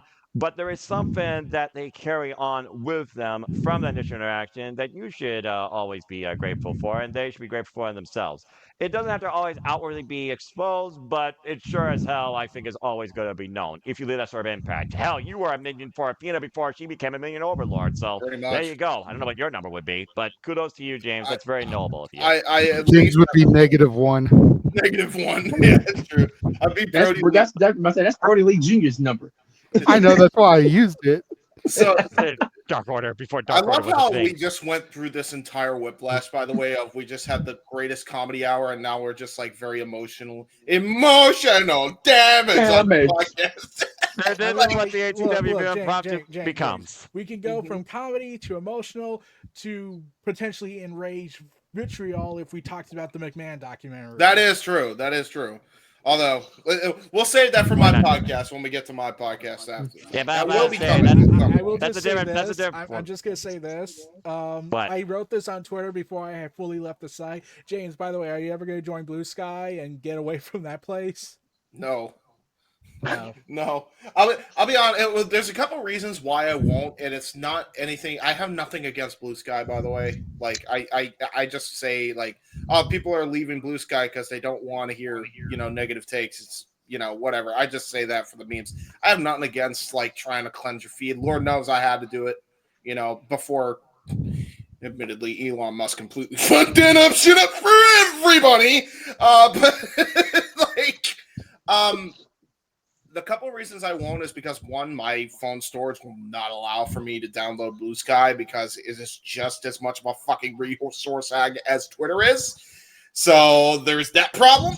And then the second reason is just because I don't mind Twitter as much anymore because now I'm just kind of at the point where it's like if people say some dumb bullshit, it's just kind of funny now. Like King knows what I'm talking about. If you join that space, JJ knows too. JJ knows too. Yep. There is that. So I kind of just laugh at it now. It's like, yeah, whatever. You know what I mean? Like I'm not nearly as negative as I used to be about those people. But yeah, it's. Yeah, if I could join Blue Sky, I would. I just don't have the fucking space on my phone to do it. So understandable. Like I like. Here's the thing. I've been on Twitter for 10. I was on Twitter for 10 years. I amassed 1.3 thousand followers, and then when November happened and all the disasters were happening and all the block button features were being disabled and Elon being an idiot for like the millionth time a week, and then November 5th happened. So to be fair, not that I'm usually. All right, we're not getting political. No, I'm pulling the plug on that conversation. Hold on, wait, because this relates to wrestling. I'm gonna bring it back. Don't goddamn. I think it's not necessarily bad thing to I get where Elon was coming from in that you can't just hide from everybody's opinion all the goddamn time. Like, it's just impossible to do it. I think there needs to be a level of, okay, freedom of speech should be the norm of somebody else is going to have a different opinion than you. So, and that especially pertains to fucking wrestling. God knows how many goddamn opinions there are all over the place, every goddamn app possible. So I get where he was coming from in a sense. I just think disabling the fucking block button was a complete misstep in the wrong direction. Because I think people should also have the choice to react to people's free will however they choose. So that's my problem with that. I left Twitter for various reasons, and I left it because November was a complete disaster, and I saw horrendous takes. Like nothing like that makes me say I can reach across the aisle and have a debate with you, or just agree to disagree. No, I saw posts where they were like, let's say, "Come home, slaves, we have work to do." That's just fucking ridiculous. I got you. Done dealing with all that, especially when I found out there was a certain eugenics group formed in there. See, you chose to leave. I chose to laugh. There's the difference. I choose to just ignore and not be on there or have notifications. Exactly. Go hello and just I choose to have a different algorithm than that. I feel that. Yeah, mostly because I there was so much news dump going on around that time. But this is why you don't follow the news. I don't know why you follow the news, Eric. It's brain rot at this fucking point. We keep trying to tell you this, bro. Speaking of brain rot, it's currently the word of the year, which is sad. That's what true. Brain rot? Yeah, it's the word of the year for the Oxford Dictionary. You may begin crying. Is it really? Yeah, I kind of like that word, to be fair. It's two words. JJ. Hi, guys. Hi, JJ. This world is going to hell. That's true. Here's the thing. I would have been like, the new stuff wouldn't have bothered me as much. It's more like how everyone reacted to news and whatnot, with starting flame wars or starting big trolls, or when we talked about wrestling, it was like I like this, and then you get like 10,000 messages saying you're wrong. It's dumb. Shit. Yeah. And it's like, you've been saying this for and then oh god. And there were multiple times I had wanted to leave Twitter entirely before Blue Sky, but Blue Sky, I'm allowed in more control of my own user, my own algorithm. And there's more fan and more community controlled stuff for us, and we can make our own feeds. We can do everything. We can do these booster packs, which I was like, imagine if Twitter did this when they were at their prime, it would have really helped. All right, Eric, that's enough endorsement from Blue Sky. We're not marketed by them, and this is not monetized by YouTube. I was about to say, you're giving away our spot, Eric. Don't do that. You're making some money. I'll say, there's no money here. If I wanted money from Blue Sky or anyone else, I would have gotten it by now. That's true. And like I said, you're never going to get royalties from AEW. You're not getting royalties from whoever made Blue Sky. I'm still debating for NRE 10 next year because, my 10th anniversary is coming up. So, hey, man, celebrate with something big as far as I'm concerned. You deserve it. Congratulations. Should I start my own merch line, and the first merch I should make is say, pay NRE his 1 million G's. Jesus, for the love of Lord. It's not gonna happen. By the way, I did confirm Eric is accurate. He was the first person ever to come up with Swerve in Our Glory. He deserves fucking royalty. Way you could actually find. Not gonna get it. He's still not gonna get it. This is before he left Twitter, but the way you could have found that out is by searching his name, quoting it, and then quoting Swerve in Our Glory. He's the first thing that ever popped up of that being the case.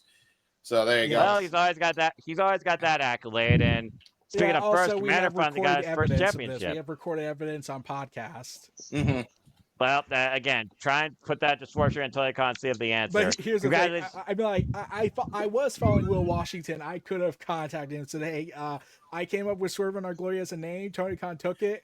Can you put in a good word for me, please? I mean, you reached out to Niso Sale. They were playing AEW Jeopardy. If I do make a merch line and it comes with pay NRE, I'll probably take it to the show. I'll probably take it to the show and say and Pay have NRE. this search saying, TK, pay NRE my 1 million.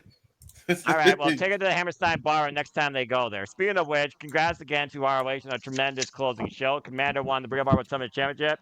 Sorry, JJ, your boy Willie Mack and Brian Cage lost that match. I was quite surprised by that. Willie Mack was the first one eliminated. Your Juggalo did not even make it to the final two. I Yeah, was what was it so with that entrance mad. gear he had? The Christmas Juggalo. Yeah, he's a Juggalo. He's from JCW, man. You never forget your roots. How dare you? Can't ever forget the roots. I forgot. You know what? It's fair. It's fair. GCW, you know, they had their one night stand as well. While Matt Cardona was welcomed like a hero. Also, Unfortunately, I'm he beat surprised King he of New managed to York. work it out with AEW so quickly. That right? didn't shock me. That didn't I bet shock that me. was Yeah, a that- Jericho. I that's bet that was a something with Jericho thing, though. Yeah, Wouldn't but surprise me here's one the thing. bit. I was a little surprised how quick it was to just be slightly resolved a little bit. Well, you know, Well, some because people somebody just respect at AEW probably smartened Tony up. It's like, Effie wasn't wrong, you idiot. He wasn't disrespecting you. He was just being honest about the facts. He wasn't actually going after you. He was just saying, hey, your dad was rich. He made you rich. You were privileged. That's all he said. That's literally all he said. It's probably, you know, that's probably a legit claim. Speaking of legit, I think legit Leather Curse has a legit case to re-challenge for the Ring of Honor Women's World Television Championship after Red Velvet literally basically employed Infila tactics and stole her way to the victory. And then we went back in time with Mike Rodriguez reinventing the NWO theme for QT Marshall while we had Black Machismo, two Macho Man Randy Savages. Well, we'll get to that. But real quick, before I think we were supposed to have JJ give his thoughts on his boy Willie Mack being eliminated. Yeah, he was. I didn't see the match of the show, so I can't really give too much on it. Okay. You haven't seen Fair the show point. yet? What? Okay. I would recommend He's go a watch the show. working man. He's a working man. Yeah, he's a working man. I can give you a take I have on Willie Mack.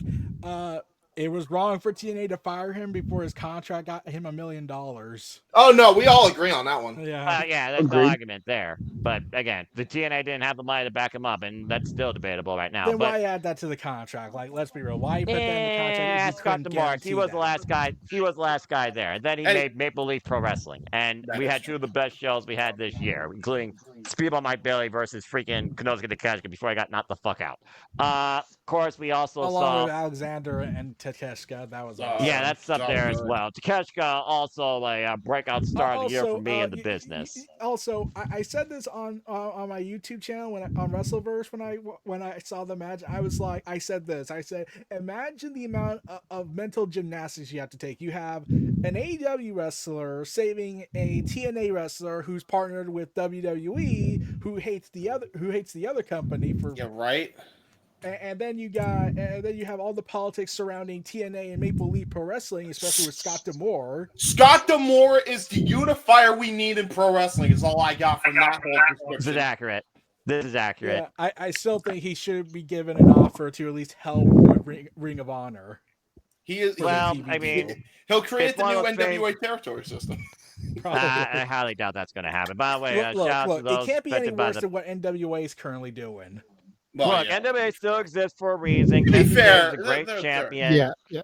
NWA, you know, the Sam Hain thing from 23 notwithstanding, their shows, their matches have been, I won't say top tier, but I'd say that they're like, you know, just under top tier. They've got some great talent over there. And the only thing that's screwing them right now is an output for people to be able to see it. Yeah. You know, they lost to the CW because NXT got onto the CW network. And now they're basically broadcasting on Twitter pretty much. Like they just need an output again. Yeah, I certainly agree with that. Though, let's be real, the other big thing that made sure everything would start improving is when they finally got rid of Tyrus. Yeah, a little bit. Tyrus was lucky he could walk around with the NWA World Championship. Brother, he had no knees. I don't know why they made him the champion. I don't know what they were thinking. Again, But yeah, They went and made him the champion for the same reason that it was marketing. Yeah, He sure. was able to be a physical presence on whatever channel he was on, ESPN, Fox Sports, whatever it was, Yeah, and then on he a burned weekly it. basis with the NWA championship. That's recognition for a company like that. I get why he got those opportunities on there. I get it. It's just that from a match standpoint, yeah, it was pretty bad from a wrestling match standpoint. It was also because later on he started saying stuff that was like alarm bell ringing, like, why are you not cutting ties with him as the champ? Because when you were hearing him say he'll beat children for pronouns, Oh it's yeah, like yeah, that was it's rough. like, yeah, you can't keep him on this. This is gonna make you look bad, NWA. And then Well, they the they fiasco eventually. that When was it? They got rid of the belt off him. How long ago now? Who's the champ now? about when they did the retirement match. when And they then he did a just retirement match.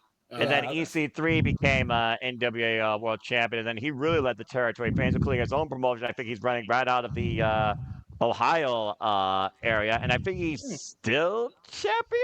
No, Or he is lost it. no, I just forget who he lost it to. Tom Latimer. I think it's Tom Yes, Latimer thank now. you. Oh, thank good Yeah, for him. because He deserved it. for the longest time, I've been waiting for Tom Latimer to finally reach that echelon right there. So kudos to him. But yeah, and again, I Yeah, still respect EC3 the NWA had women's about a division. year-long reign. Yeah, he had a Gotcha. long run. Yeah. I'm glad yeah. EC3 mellowed out from his time in CYN, especially how that ended up. Thought about that. Yeah, I That's was glad fair. that mellowed out for him. But I'm Well, I also mean- glad QT Marshall also had, again, James, you say back to the employment line. I think nothing else that had renewed confidence for QT, and I think he's still going to be a good player to utilize in ROH because he took on the franchise. You got to be Macho Man for one night while we were dealing with 2 generations of Macho Man Randy Savage, which No, was but- beyond mind screwing. So And don't get me wrong, I get where you're coming from with that, but like they do this segment on Ring of Honor TV, and it's like a really good like sit down interview, right? With Yeah. QT and Jay Lethal, and they took it like super serious. It turned into a blood feud pretty much off a whim, right? And then borderline. they do it, and then they do a comedy angle match kinda with the Macho Man cosplay shit. I'm like, okay, that's Black okay. Machismo. He had the action figure. Yeah. We had Marshall Man Randy Savage versus Black Machismo. That's what we got. Marshall Man. Randy Savage. That's what we got, man. What else you want me to tell you? Like NWO style with a Mikey Ruckus. I thought it was. I thought it'd be Doom Man. He like to call himself Doom, like we did with Big Boom Right. AJ. Well, that's another thing. It's like he finally gets his groove with a serious feud, and then they're just like, "Now we're gonna turn this into comedy too." And I'm like, "What?" He's always been comedy. What are you talking about? But He's always he did a thing where he was pissed at Jay because he damn near took years off his career or whatever, and then they Yep, punched him in the 2012. face. It was a serious Yep. fucking thing. Yep. And then they turned it into comedy. Hey, and I'm just like, That's "What?" the match. That's the match QT won. He didn't beat Jay Lethal in pure Ring of Honor form. He beat Black Machismo. So the jury's still out if he's going to face Jay Lethal and QT Marshall with Ring of Honor World Complications where Jay Lethal wants to get back at the Ring of Honor World Championship. So truth be told, I don't think this was over, but it was Final Battle. It was a nostalgia trip. And bottom line, you still loved it. Hey, at least And they're going to still have matches tonight. all I'll say is at least Aaron got his solo. And JJ, if you know, you know. Dee-doo, dee-doo. And he came out to save Sensational Karen. I can't believe it just came out of my mouth. Yeah, I can't believe that was a thing. No. So they brought I QT's wife and Karen both look immaculate in Sherry cosplay, by the way. Can we just point that out? Like, yeah, I got nothing. Oh, and Danhausen came back and crotch punched one member of the NXT faction. Yes, as I think Mason Madden will never be able to touch tips again. well, yeah, he got punched right in the tip. Oh, God. Hey, it's just like the Family Guy episode. Pow! Right in the tip.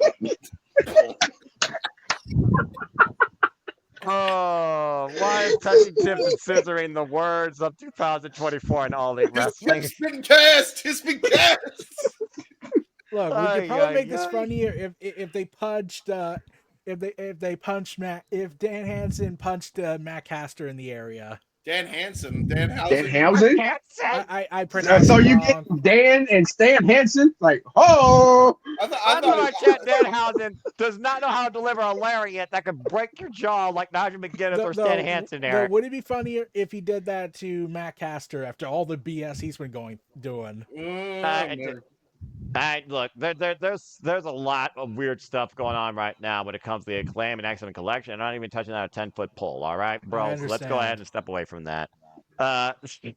Anyway, and also, of course, we had a sleeper exhibition with young Tommy Billington and Katsuri Shibata. Very unique clash of styles. I could definitely see that being a. they were tag team. wrestling that night. Not wrestling. They were wrestling that night. What do you expect when you're the son of freaking Dynamite Kid? Bro, everybody was talking about, well, you're doing a tribute act, bro. He's not doing no tribute act. That ain't no tribute act. It's just a That's continuation family, of Dynamite you Kid. morons! Dude, Mhm. it's the continuation of Dynamite Kid. It is actually Generational. scary. It is scary how much like his father he is and how as technically skilled he is to his dad.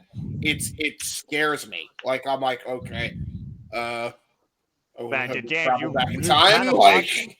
you kind of lost yourself during that call when he was playing Matt game with Katsuri Shibata and keeping up.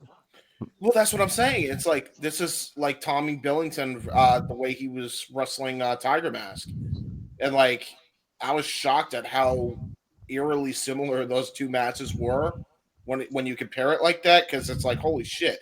Like, this dude fought prime Mitsuharu Masala, you know what I mean? And here he is against Katsuyori Shibata, and he looks like his dad, and I'm like, what the fuck?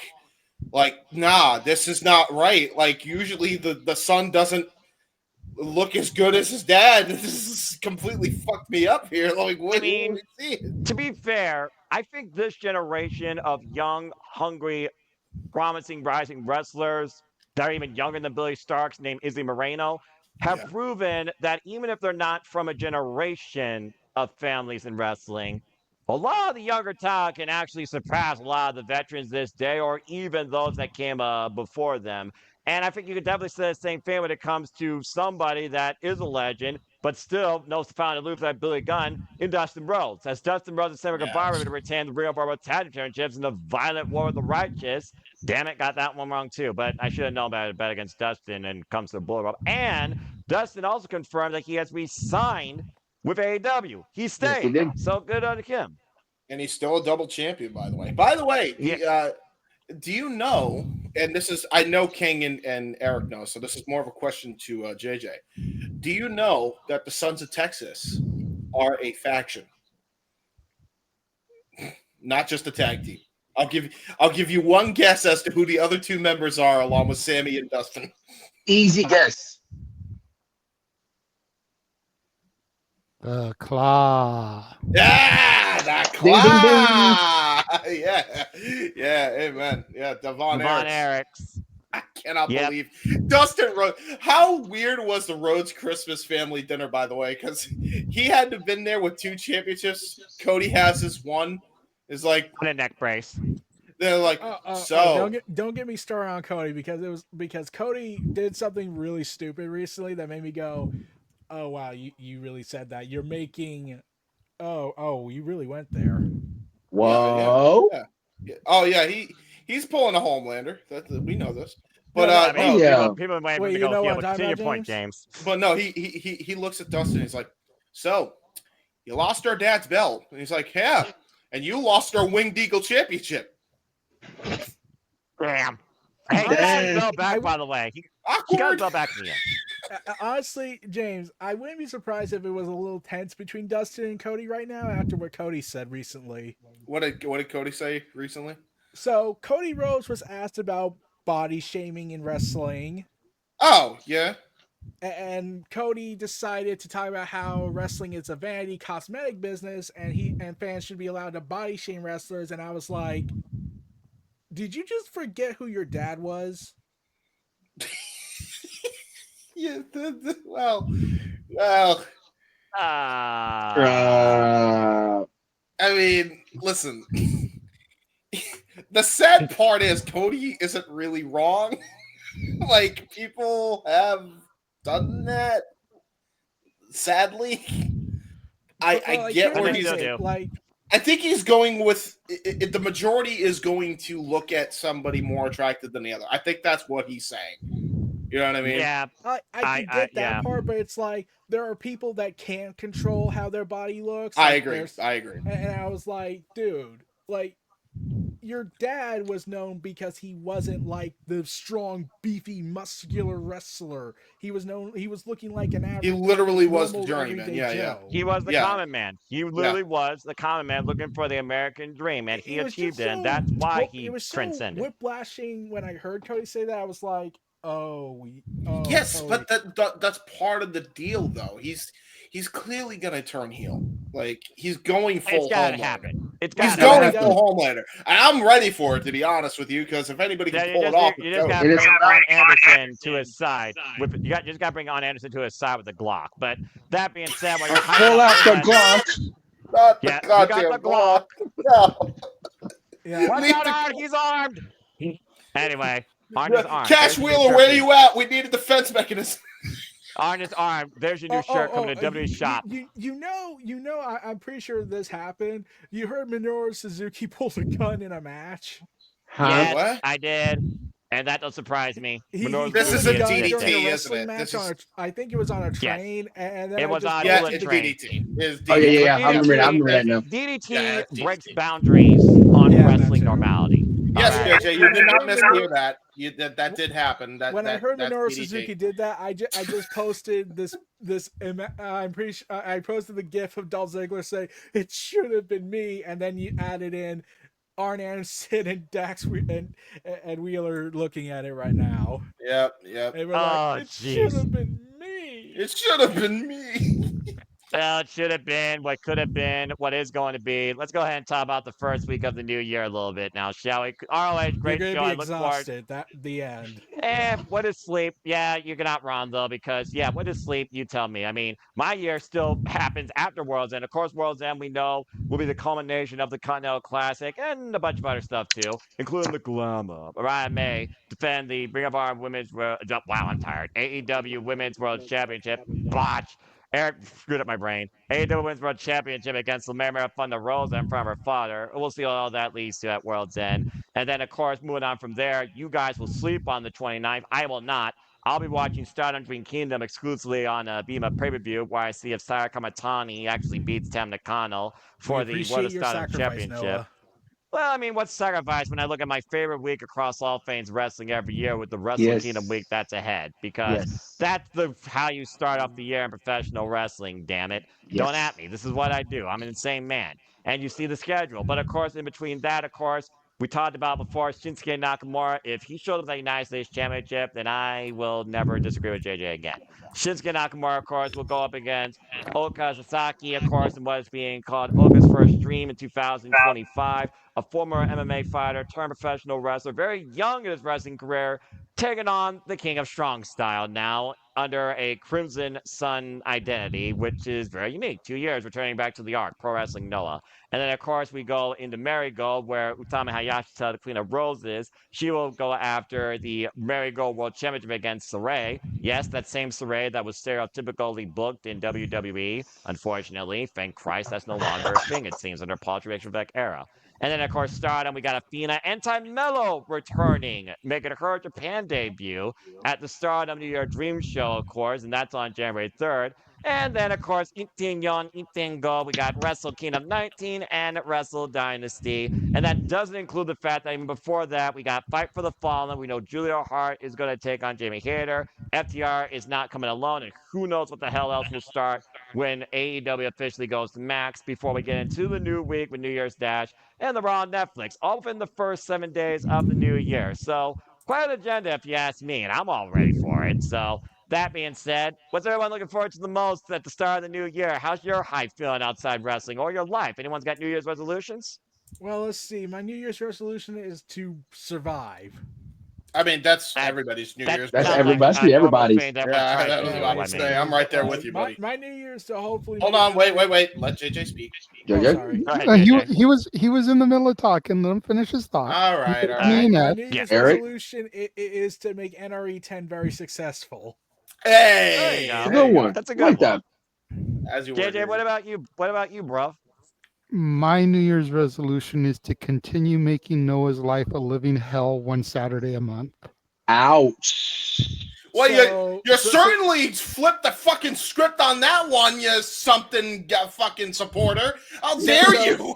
So look, JJ, I'm just gonna say this. So here's how should we approach this? Should we approach this as starting an arms race to see who pisses off Noah more, or should we work together in collusion and drive Noah to the breaking point? Ouch. I think Noah already did what he always does and put his foot in his mouth, because he did just say if Nakamura shows up with the United States Championship, he will never disagree with me again. James, make sure you clip that. Yeah, you put because your foot in your mouth because if he shows up, he is never going to be able to disagree with me ever again, and I am going to use that clip I was about to say, over and over and over again. when you just start disagreeing. No, you really put Noah, why? You're kind of bad at making negotiations, bro. Yeah, he really is. He I does always it have every loopholes. time he puts his foot in his mouth. I always have loopholes, though. I have a lawyer. I don't. Do I'm you not- have a I'm not loophole fully for this represented by one, Mark though? Sterling. Do you have Yeah, a goddamn it's called lawyer? predictions. It's called predictions. I'm not a lawyer, although I have represented myself in court before and won, but that's a whole different conversation y'all never gonna learn about. But be Oh, careful. And, Whoa. Good for you. and then I just gotta say, throw up that picture for the January 3rd show again. Oh shit. That Yeah, is it sad that I saw that and was like, what is this, an AEW arena? Well, hey, fuck you. Hey, he's not wrong, but you know, Different venue. I also- AEW. Hold I on, don't AEW. recognize that venue. Actually, I think it's a different venue versus the gameplay show they did last year. WWE in 2019 photo. Yeah, I was about to say. I wasn't watching Oh, yeah, WWE in 2019 to be able to know that. You were better off for it. yeah, you were. You were definitely Jesus. better off for it. But Stay out of the anyway, loop on that shit. But But- no, seriously, my resolution is to make my channel grow, much like Eric said with his. Like, I've got so much new content that I'm starting to roll out. I've already got pretty much my entire January filmed, edited, just need to start uploading it. Already working on Fair. February's content. look at you, way advanced planning, all the way into the Royal Rumble before we hit the countdown there. But good stuff, JJ, and I'm sure I'll be part of the ride for most, Finn. As far as the disagreement, the agreements goes, I feel like one way or another, you and I are always going to butt heads, but that what makes things special. But there will be certain aspects when it comes to your booking philosophy I may never question again if Shinsuke Nakamura shows up with the United States Championship. Keyword may. We'll see. That being said, King, what about you, man? What do you hype up for the new year? Do you have any resolutions yourself? New Year hype for me is basically, Wrestle Kingdom week, especially Wrestle Kingdom 19 and Wrestle Dynasty. I'm going to get my New Japan World resubscribed.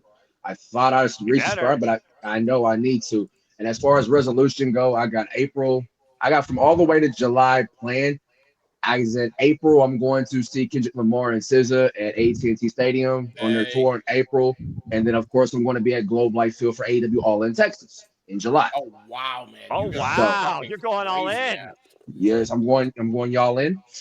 We need to get you as an on the grounds guy for what's going on in the fan. Get out of my head, James. I was about to say, like, we need to get you on with on our show just as like the live correspondent guy. You're not gonna have no voice after the show.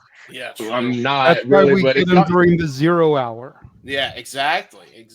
That's fair. If y'all need me to do that, I'm down to do that, you guys. Yeah. Okay, well, okay, I got it. I mean, got you this idea. figure I got much an like idea. I got an idea. WWE on some of their shows, AEW has like a 2 hour 0 hour for that show Mm-hmm. with maybe an hour's worth of matches. That's true. Yes, they got matches. Okay, here's my idea. Does anyone else? Do we know anyone else in the ATW group that can go to that show?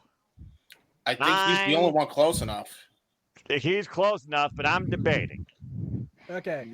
Okay. If you're all able, if anyone's able to, you all should go ahead and do your own little 0 hour outside the arena as you're all heading in and just going crazy and all that. That would kind of be interesting. Tailgating. Yeah, tailgate party. Yeah, tailgate party. Let's go. With barbecue. A simple tailgate. I was gonna say this. Also, maybe one of you all should try and apply for a press screening. It would have to be this dude right here. He's the only one that Tony would allow. He's the most mild-mannered, most proper. I mean, look at him with his suit and tie and everything. I'd be like, "Hey, Tony, can you pay me now?" No, that's you, bro. I've been flip flopping all the time, so yeah, it would have to be Noah. I've had my criticisms, but Noah, that's all you, bro. And with as much shit as I've talked about the Bucks and the fact that I knew the Bucks back when, they take one look at me and they'll be like, "Fuck you." Yeah. By the way, no. When's your birthday again next year? February 10th. Why you ask? Okay, damn it. I was gonna say, if a certain account ever opens up their Cameo, me and JJ should definitely try and get Allie to send you a message. Exactly. Oh God! You stop it! You stop it! You stop it! Don't stop it! James. Yeah. Remind me to book February 8th for our karaoke show, and it'll also be Noah's birthday celebration. Damn it. And Noah, once again, you put your foot in your mouth for realizing, for revealing your birthday. It'll be like a special birthday, Valentine's Day type karaoke type of thing. Yep. No, we'll do a brunch one on the 9th. Oh. But no, you should have suspected I was going to do something chaotic that would doom you if you said something and you put your foot in your mouth. Yeah, I pray to God you forget it. No, we won't be forgetting didn't we? Shut it, James. Anyway. Also, King. Oh, by the way, guys, just to let you all know, I ruined King's Christmas weekend beforehand when I told him about what they did. For the love of everything that is holy in this goddamn world. King was watched Collision, great episode that I was told. Yeah. Yes, it was. To Kendrick Lamar, and then I was. That GNX album is still in my rotation ever since November 22nd, but please continue. And then I ruined it by revealing that they have the Christmas song played during Fortnite. Oh God! I heard about that. Mariah Carey's in Fortnite. I survived all of it. I survived Mariah Carey, Hellscape. I survived Whamageddon. I don't know how I did it this holiday season, but I did it. And I didn't even try. I'm pretty proud of myself. I'm sure I was there until Eric decided to ruin my Saturday night with that bull junk. Yeah, and then I sent King the video of the Fortnite event happening. Then this is the reason why I don't play Fortnite. But as far as my New Year high resolution goes, I am looking forward to, covering even more wrestling than before. I hope to have a, more stabilized bank account. I mean, I pretty much just take each day as it comes and pray that tomorrow arrives. Like JR says, tomorrow's never guaranteed. I hope to do better by myself, both mentally and physically, because I am skin and bones. So maybe I'll actually try and be more healthy next year. Only God will tell. Other than that, I also hope to, and this is more of a selfish goal, I hope to finally see AW pay-per-view live next year, and it might be all in. It depends on the financing and the timing. So, again, the biggest optimistic thing I'm looking forward to 2025, more wrestling. And a lot more fun with you guys, although I hope a lot less chaos involving my expensive dignity. But sounds like already February is about to be hell on earth for me. I already despise that month as it is. You get me. You get your get back to me on January. All right, listen. Yeah, I suppose that's true. I get you one night of the year, while everyone else gets me 364 days a year. Go figure. Yeah, pretty much. I will say I have a list of New Year's resolutions because I got so much shit to catch up on. It's not even funny. Well, what's like a couple of your biggest The Lexicon of James. Yeah, the Lexicon of James. All right, let's see. I want to get my license. I want to get my license finally. I want to restart up a bunch of shows on my channel, including Don DeMarco's show. I swear, King, we got to get back on that. That's my bad. That's definitely my bad. You're good. And then fucking and then character select as well. I want to do get like a job that's stable, that isn't just me editing for random people on the interwebs, although it does pay decently. And stuff like that. So I got like a whole list of shit that I gotta fucking do this year coming up. So yeah. That's fair. Well, I mean, again, guys, the new year is around the corner, and of course, before the year end, we got World's End. But let's go ahead and talk a little bit about the tournament, because I don't know about you guys, but to me, that's the biggest focus of the show. And again, I'm curious if Tony Storm will come to the aid of her former Thunderstorm friend, but I don't think much more needs to be said here about this street fight, where Thunder Rosa might be left forgotten. But let's go ahead and talk about the Continental Classic here as we figure out who's going to be the second ever Continental Champion. And again, so spoiler for those that have not watched Christmas Collision on 34th Street, which we will be covering as basically an encompass to tell you guys how they got here. I'm just going to show the scoreboards in full. And then, of course, we have the final Rampage Forever with New Year's Smash, which, according to Ring of Honor, Anthony Bones is going to challenge the Nueve for the Ring of Honor World Championship. Oh, boy. But what do you guys say real quick, Eric? I'm still proposing this. Final episode of Rampage. Last 30 minutes, we just have the Death Riders destroy the entire set. Send a shockwave through the you company. Can't destroy the Hammerstein Ballroom. I'm not spoiling nothing. Rampage. I'm not spoiling nothing, but I will say this: for what I've been told, and it's going to be like a little glimpse into what you said. It kind of plays part into that, from what I've been told. Oh, on Friday, there's been an update on Shockwave though. What? Talks have stalled. Of course. Not surprised. Apparently Fox was like, okay, let's talk. Okay. Like, it was being serious at first. It was really good, looking like it was going to happen. And then AEW's points went down a little bit, and Fox was like, get it back up, and we'll reconvene with this. Look. Fox is not going to get a wrestling show to weekly do what they're asking for on their freaking network. It's not going to happen, all right? So, AEW, stick with Max. If it does happen, it would be honestly hilarious to see that. So wait, that is legitimate though. They are trying to get on Fox with the Aftershock. Yeah, Fox has been the go-to as far as trying to find the third show, the third channel for Shockwave. And reportedly, Fox revealed like the reason they dumped WWE was because we weren't getting a good return on investment, and while AEW's not big as WWE, they still have a few adverts, and they were like, let's see, we can either go back to WWE, which is expensive and will be probably ruining for us, or we take the lower investment but still lightly profitable, more than we ever got with WWE, and we put them on our network. And I was like, so there's a possibility WWE got dumped for AEW? That's funny. To me, I feel like why try to be the sloppy second of Fox? I never understood that. Like if I'm AEW, why not go to CBS? Because you know that Turner and CBS actually have a pretty decent working relationship. Why not just go to them? I don't know. I don't know if they're interested in wrestling, but like nowadays. If you're a television executive, you should be interested in wrestling because it's cheap live content to produce. CBS has never been about wrestling as long as I can remember. All right, just saying. It could be a start. Weren't they having the women's league on there before Tessa came back to TNA? Like she was a big part of that. No. Oh yeah, it was for a short period of time. So why not try it again with fucking AEW? I'm just saying. Only time will tell, but AEW's got enough to worry about with Max. But of course, before we get to Max, let's go ahead and talk real quick about the Continental Classic. Thank you, finally. Yeah, it took them long enough. Maybe it means the papers will be at a discount price and it won't be on a crappy streaming service. And again, Raw and Netflix. Good luck. You better hold up. Condolences to everyone who has to deal with that. Mm-hmm. Oh, update on that too. They're going to maintain the 3-hour mandate. I'm not surprised. Again, 2 hours is the perfect amount. So basically, Raw's going to be 3 hours. SmackDown's going to go to 3 hours when they go to the new year, and NXT's going to still be at 2. Pretty much. Nope, that's why I still only care about NXT and WWE to this day. Again, congratulations, JJ, for restoring my faith in that brand.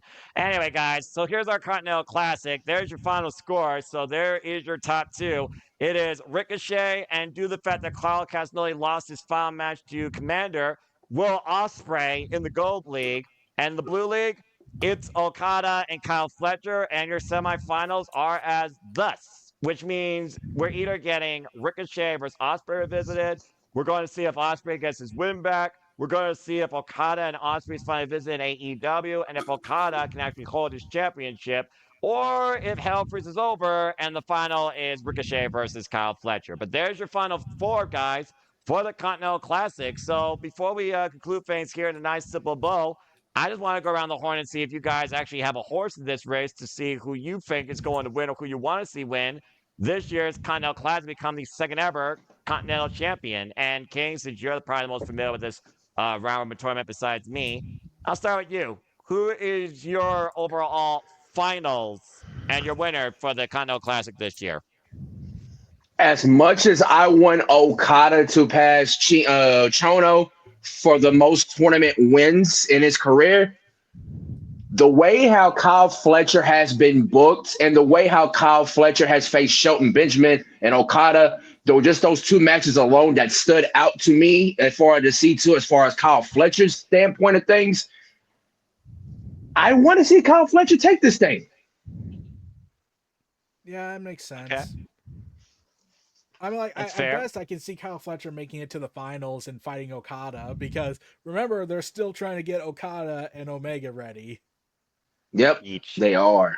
And here's the thing, I just know when I heard Kenny Omega was coming back, I was like, oh, I keep posting that Deadpool clip where we get Wolverine and Deadpool walking, and I just think, oh, it's Omega and Adam Copeland pulling up as the Death Riders realize, oh god, we have another war on multiple wars on fronts.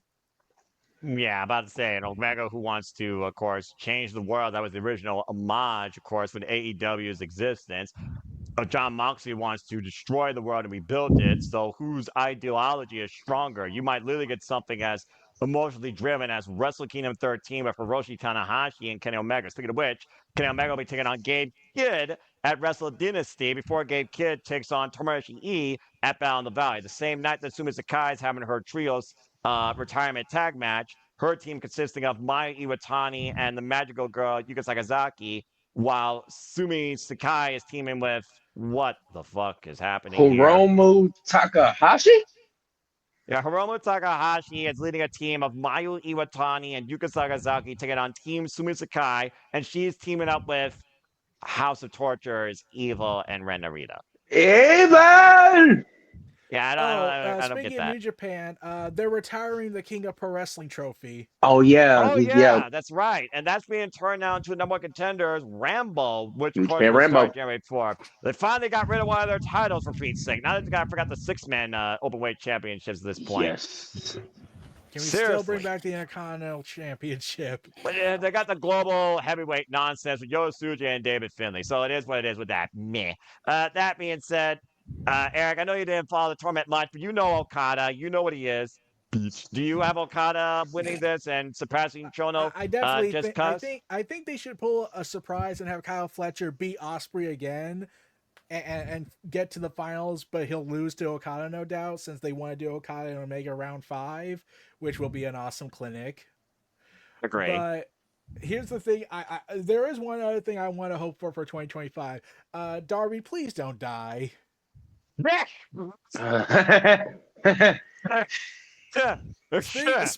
Speaking of Darby, I don't know if James and JJ heard, but Darby has a new dream after Mount Everest. Oh, yeah, he does. Oh, no. James, did you hear what Darby wants to do after Everest? Yes, I know. He wants to put the AEW flag on top of Mount Everest when he No, after Mount Everest. He has a plan after Mount Everest. What is his plan after? I, Darby Allin, shall ascend to space. Huh? Yeah, Darby Allin wants to go into space, and if I was Darby Allin, I'm pretty sure if I was Darby Allin, and thank God I'm not, I'm pretty sure he'll say, not only will I go into space, I will be the first person to survive Boeing. Because I'm insane. Wait, so how does he plan on? Wait, Oh no, There James, we how does go. he plan on? James, hold What? on. James, no, James, calm down. Stay with me, bro. With your brain, rewire your brain. Get back in the No, conversation. It's okay. Yeet. Darby's not involved in the Tranquilo. Condo Classic. He's not even involved at World's End. So let's not forget about Darby right now. Since the last time we saw him was after a pay-per-view trying to T-bone you will Collision. not stop me. It's too late now. What the fuck? How does he plan on going into space exactly? Right? He doesn't have NASA. a plan. He just says, I like to go into space. That'd be really effing fun. Yep, he said that during the All-In press event while Sting made a surprise appearance there. Is this after? But he said that's his next plan after he climbs Mount Everest is to go into space. Yes. Oh boy. Good luck, I guess. Yeah, man, dream big, I guess. But anyway, James. But I'm pretty sure Darby's gonna be like, hey, can I? So, you all the best space companies. Can I take Boeing? Okay, dude, we both know that's insane, even for you. No, I'm taking Boeing. JJ, help me here. Definition of insanity. JJ, at this point, since James is trying to reset his brain back on what has been a fun little tournament, and it's cost him the best matches this year in pro wrestling. I mean, I'm pretty sure James Ospreay is one of his top 5 wrestlers this year. What do you guys say regarding the Continental Classic? Who's your winner? Yeah, whatever you said, Dad. Ospreay. Yeah, it's gotta be. Ever since Ospreay came to AEW and put pen to paper, he has been Tony's golden boy. This entire tournament is to give us Ospreay versus Ricochet again. If they had saved it for this for the first time, it actually would have meant something. But because Tony Khan doesn't know how to fucking book, yeah, a little bit. We're getting round 2 for this, and Ospreay's going to take this. Yeah. So we got an Ospreay, we got an Okada, and we got a Fletcher. So no one's picking Ricochet. James, you want to pick Ricochet? Why I you say Samantha Irvin is going to cost Ricochet the match for saying that she's home making him sandwiches. Yeah, I was about to say, it's just fucking it's TP Trevor, because Hammerstein Ballroom loves to throw toilet paper at Ricochet, so it's TP Trevor. Can I? Here's the thing about Ricochet. I think TP Trevor is as good as calling the Beast Mortos Frank. Seriously, hey, he's a lawyer, okay? He's a lawyer. He's got his own law practice. Yeah, you're goddamn right. You put some respect on my boy, Frank. Goddamn about time. Okay, so Ricochet, if he thought what he was getting at the ballroom was bad, imagine what he would have gotten if he had done what he did today a few days prior. Brother, what he's done. Okay, hold on, because now I got to bring this up because you talking about what he's done a few days. Okay, listen. Oh no. Oh boy. All right. Before everybody just goes and tunes me out here, I have to bring this up because I think it's detrimental what Ricochet is doing to himself and to the company. I'm just going to say that now because, I was actually kind of looking forward after they were throwing TP at him, how he was going to channel that heat. And I thought he was doing a pretty damn good job. And then he got the Twitter fingers again. King Ricochet tweets up to some rando fan on Twitter. Shut up. No. Shut up. That's why you had to work on Christmas, broke boy. Thinking that this is good heat. Yeah, calling somebody that, And then this guy said, you work once a week, which gives you 6 days to work on your promos, and you still can't cut one on X, which is a fucking crazy one. And then Ricochet replied with, broke boy also isn't very innovative. Same old shit. Nothing original inside his broke ass head. Ha ha ha. The other guy replies, and his name is Mr. Rennington, I guess. Instead of toilet paper, they should have thrown your ass some cue cards.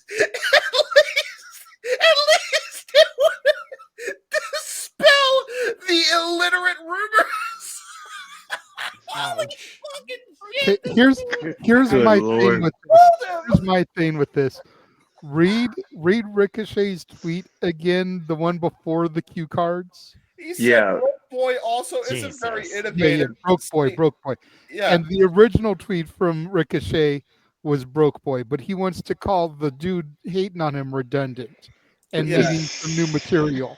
Yeah. Jesus. Dude Exactly. used the same insult twice in the same thread in different Brother, tweets. brother, And Trevor. Ricochet wants to talk shit.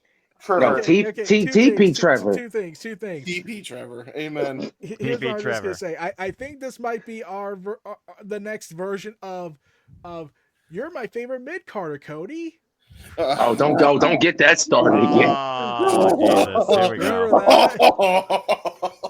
Now, see, what I'm waiting is for Samantha Irvin to come out in the middle of a Ricochet promo and pull the Brandy Rhodes, be like, "Who the fuck told you this is open It's mic open night?" mic night. I The don't problem see her is, going to any AEW anytime soon, considering what she's been saying about. She don't how have to do it on wants AEW. She could do it on Twitter if she wanted to. yeah, Yeah, true. that too. But Dude. the second thing is, it's not just that interaction he had. I didn't even hear about it. This is the first I'm hearing it. It's the fact that he retweeted Andrew Tate. Yeah, I see that. He is not in the dude. You cannot unironically retweet some bullshit from Andrew Tate and expect to be fucking like this is the problem.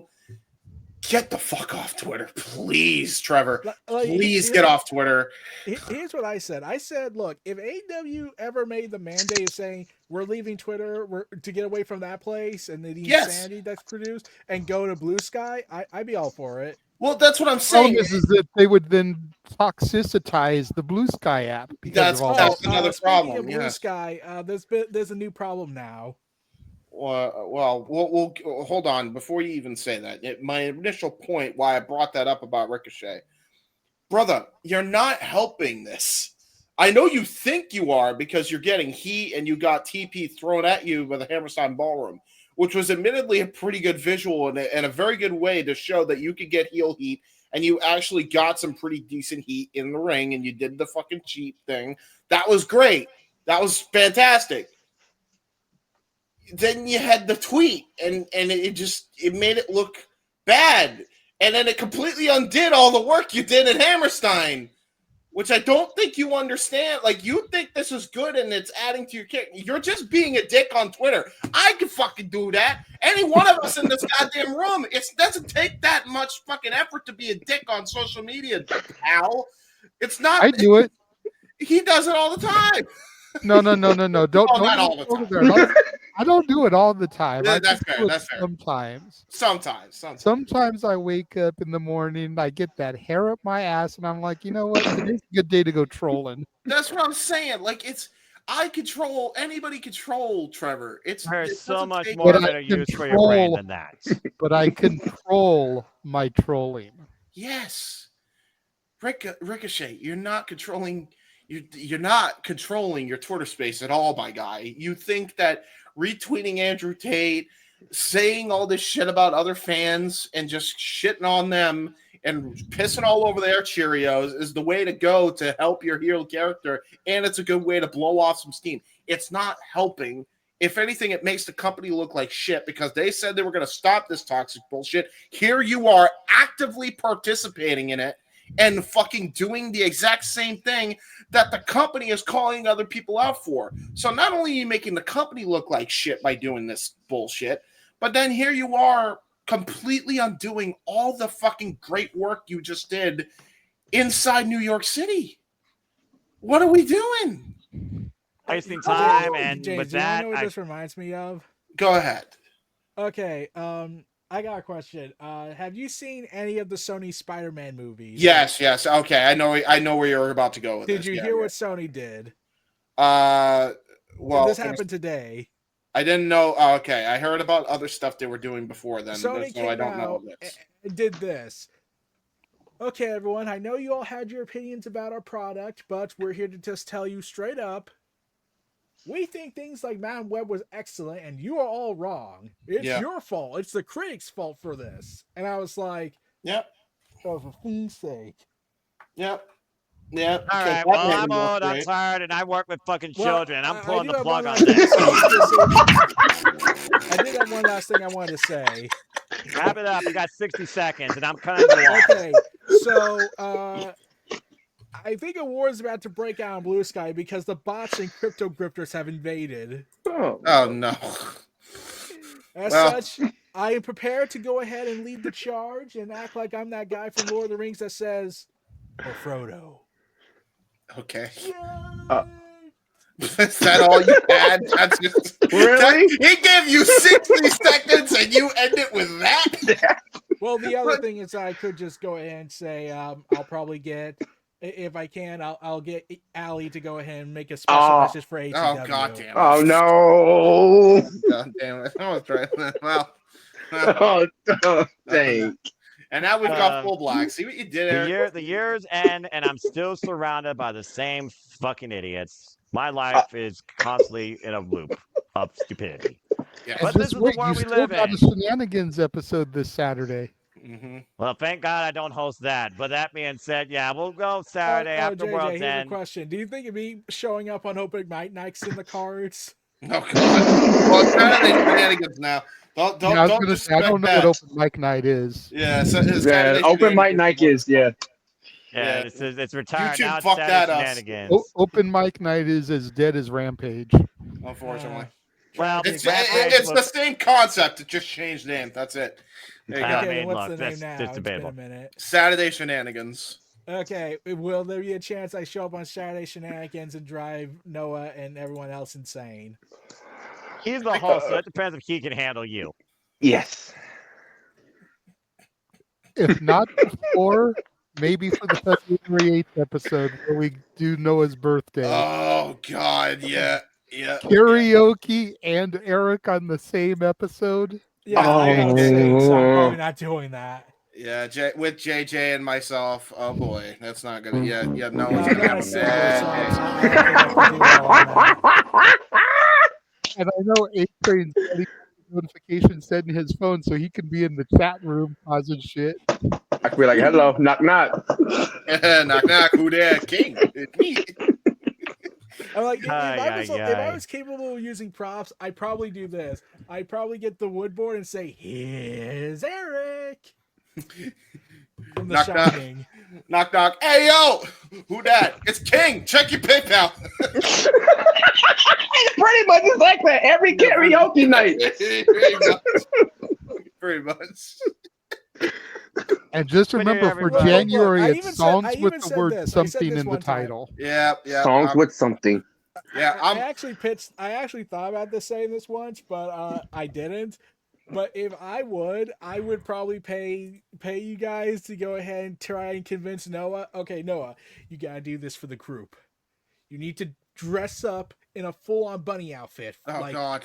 Oh, just for the God. hell of it. I think that was mentioned before. It did not go well. Noah was like, nope. Maybe closer to Nope. Easter, we can convince him to do it. I mean, we had Santa on the show last week. Yeah, Maybe Santa was around there last week. Easter, we can have Noah the Easter Bunny. Do you want to dress up as an Easter bunny? No. Yeah, I was gonna Yeah, say bro. that. Do you?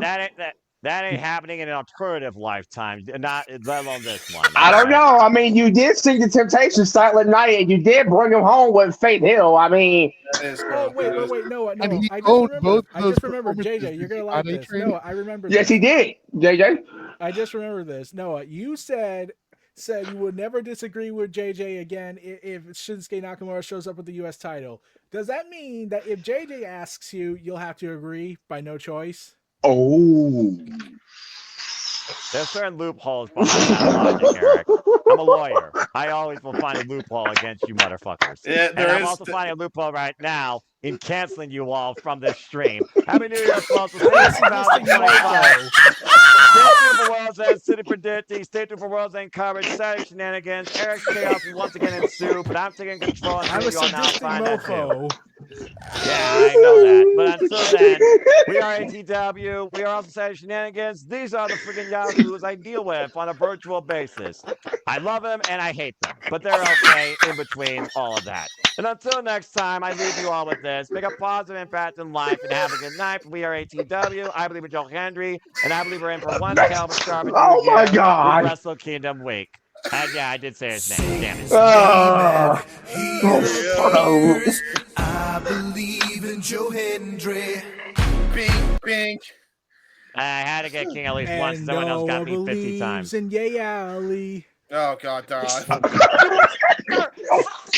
Eric always gotta add the goddamn shit. You are gonna let that go. She don't want to wrestle anymore. Go follow her on Chainsaw Girls podcast. Folks, Allison K. It's a very fun forum. You son of a bitch! You always gotta go with that every damn time. You can't leave me for one iota. We try and end the year on a positive note, and you have to bring everything down to pure shit. I have to live with this maddening madness as long as you fucking exist. It never is going to stop with you.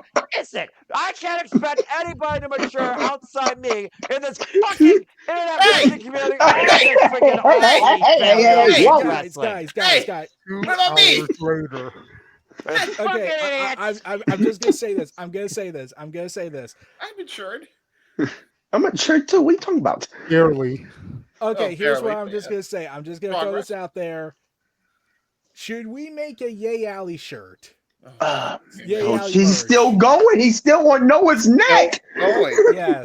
I'm trying to stop. We'll see you in 2025, folks. Stay apart life. Have a good night. Don't be Eric, and also don't be a social media. Don't be Eric. Hey, listen. I'm matured. Kinda. No, at least Yeah, ain't me doing sure. it this time. Yeah. Look, Pass the King, buck. You all if are I was in the here same last boat. week, if I was on the show last week, I would probably try and convince Noah to at least play the Mariah Carey song. Yeah, that's true. That's true. Why? Look, See, I can torture my ears. Mariah Carey is back on ice, and you should be too, Eric, with your insanity. Good night, folks. Don't forget something. There's something to make them Eric, if you do it, that has to be the image on the Yay Alley shirt. Oh, Jesus. Jesus Christ. Oh God! Thanks, JJ. That's a good idea. That's a No, good idea. no. No, go. You have to No. fucking I did. No.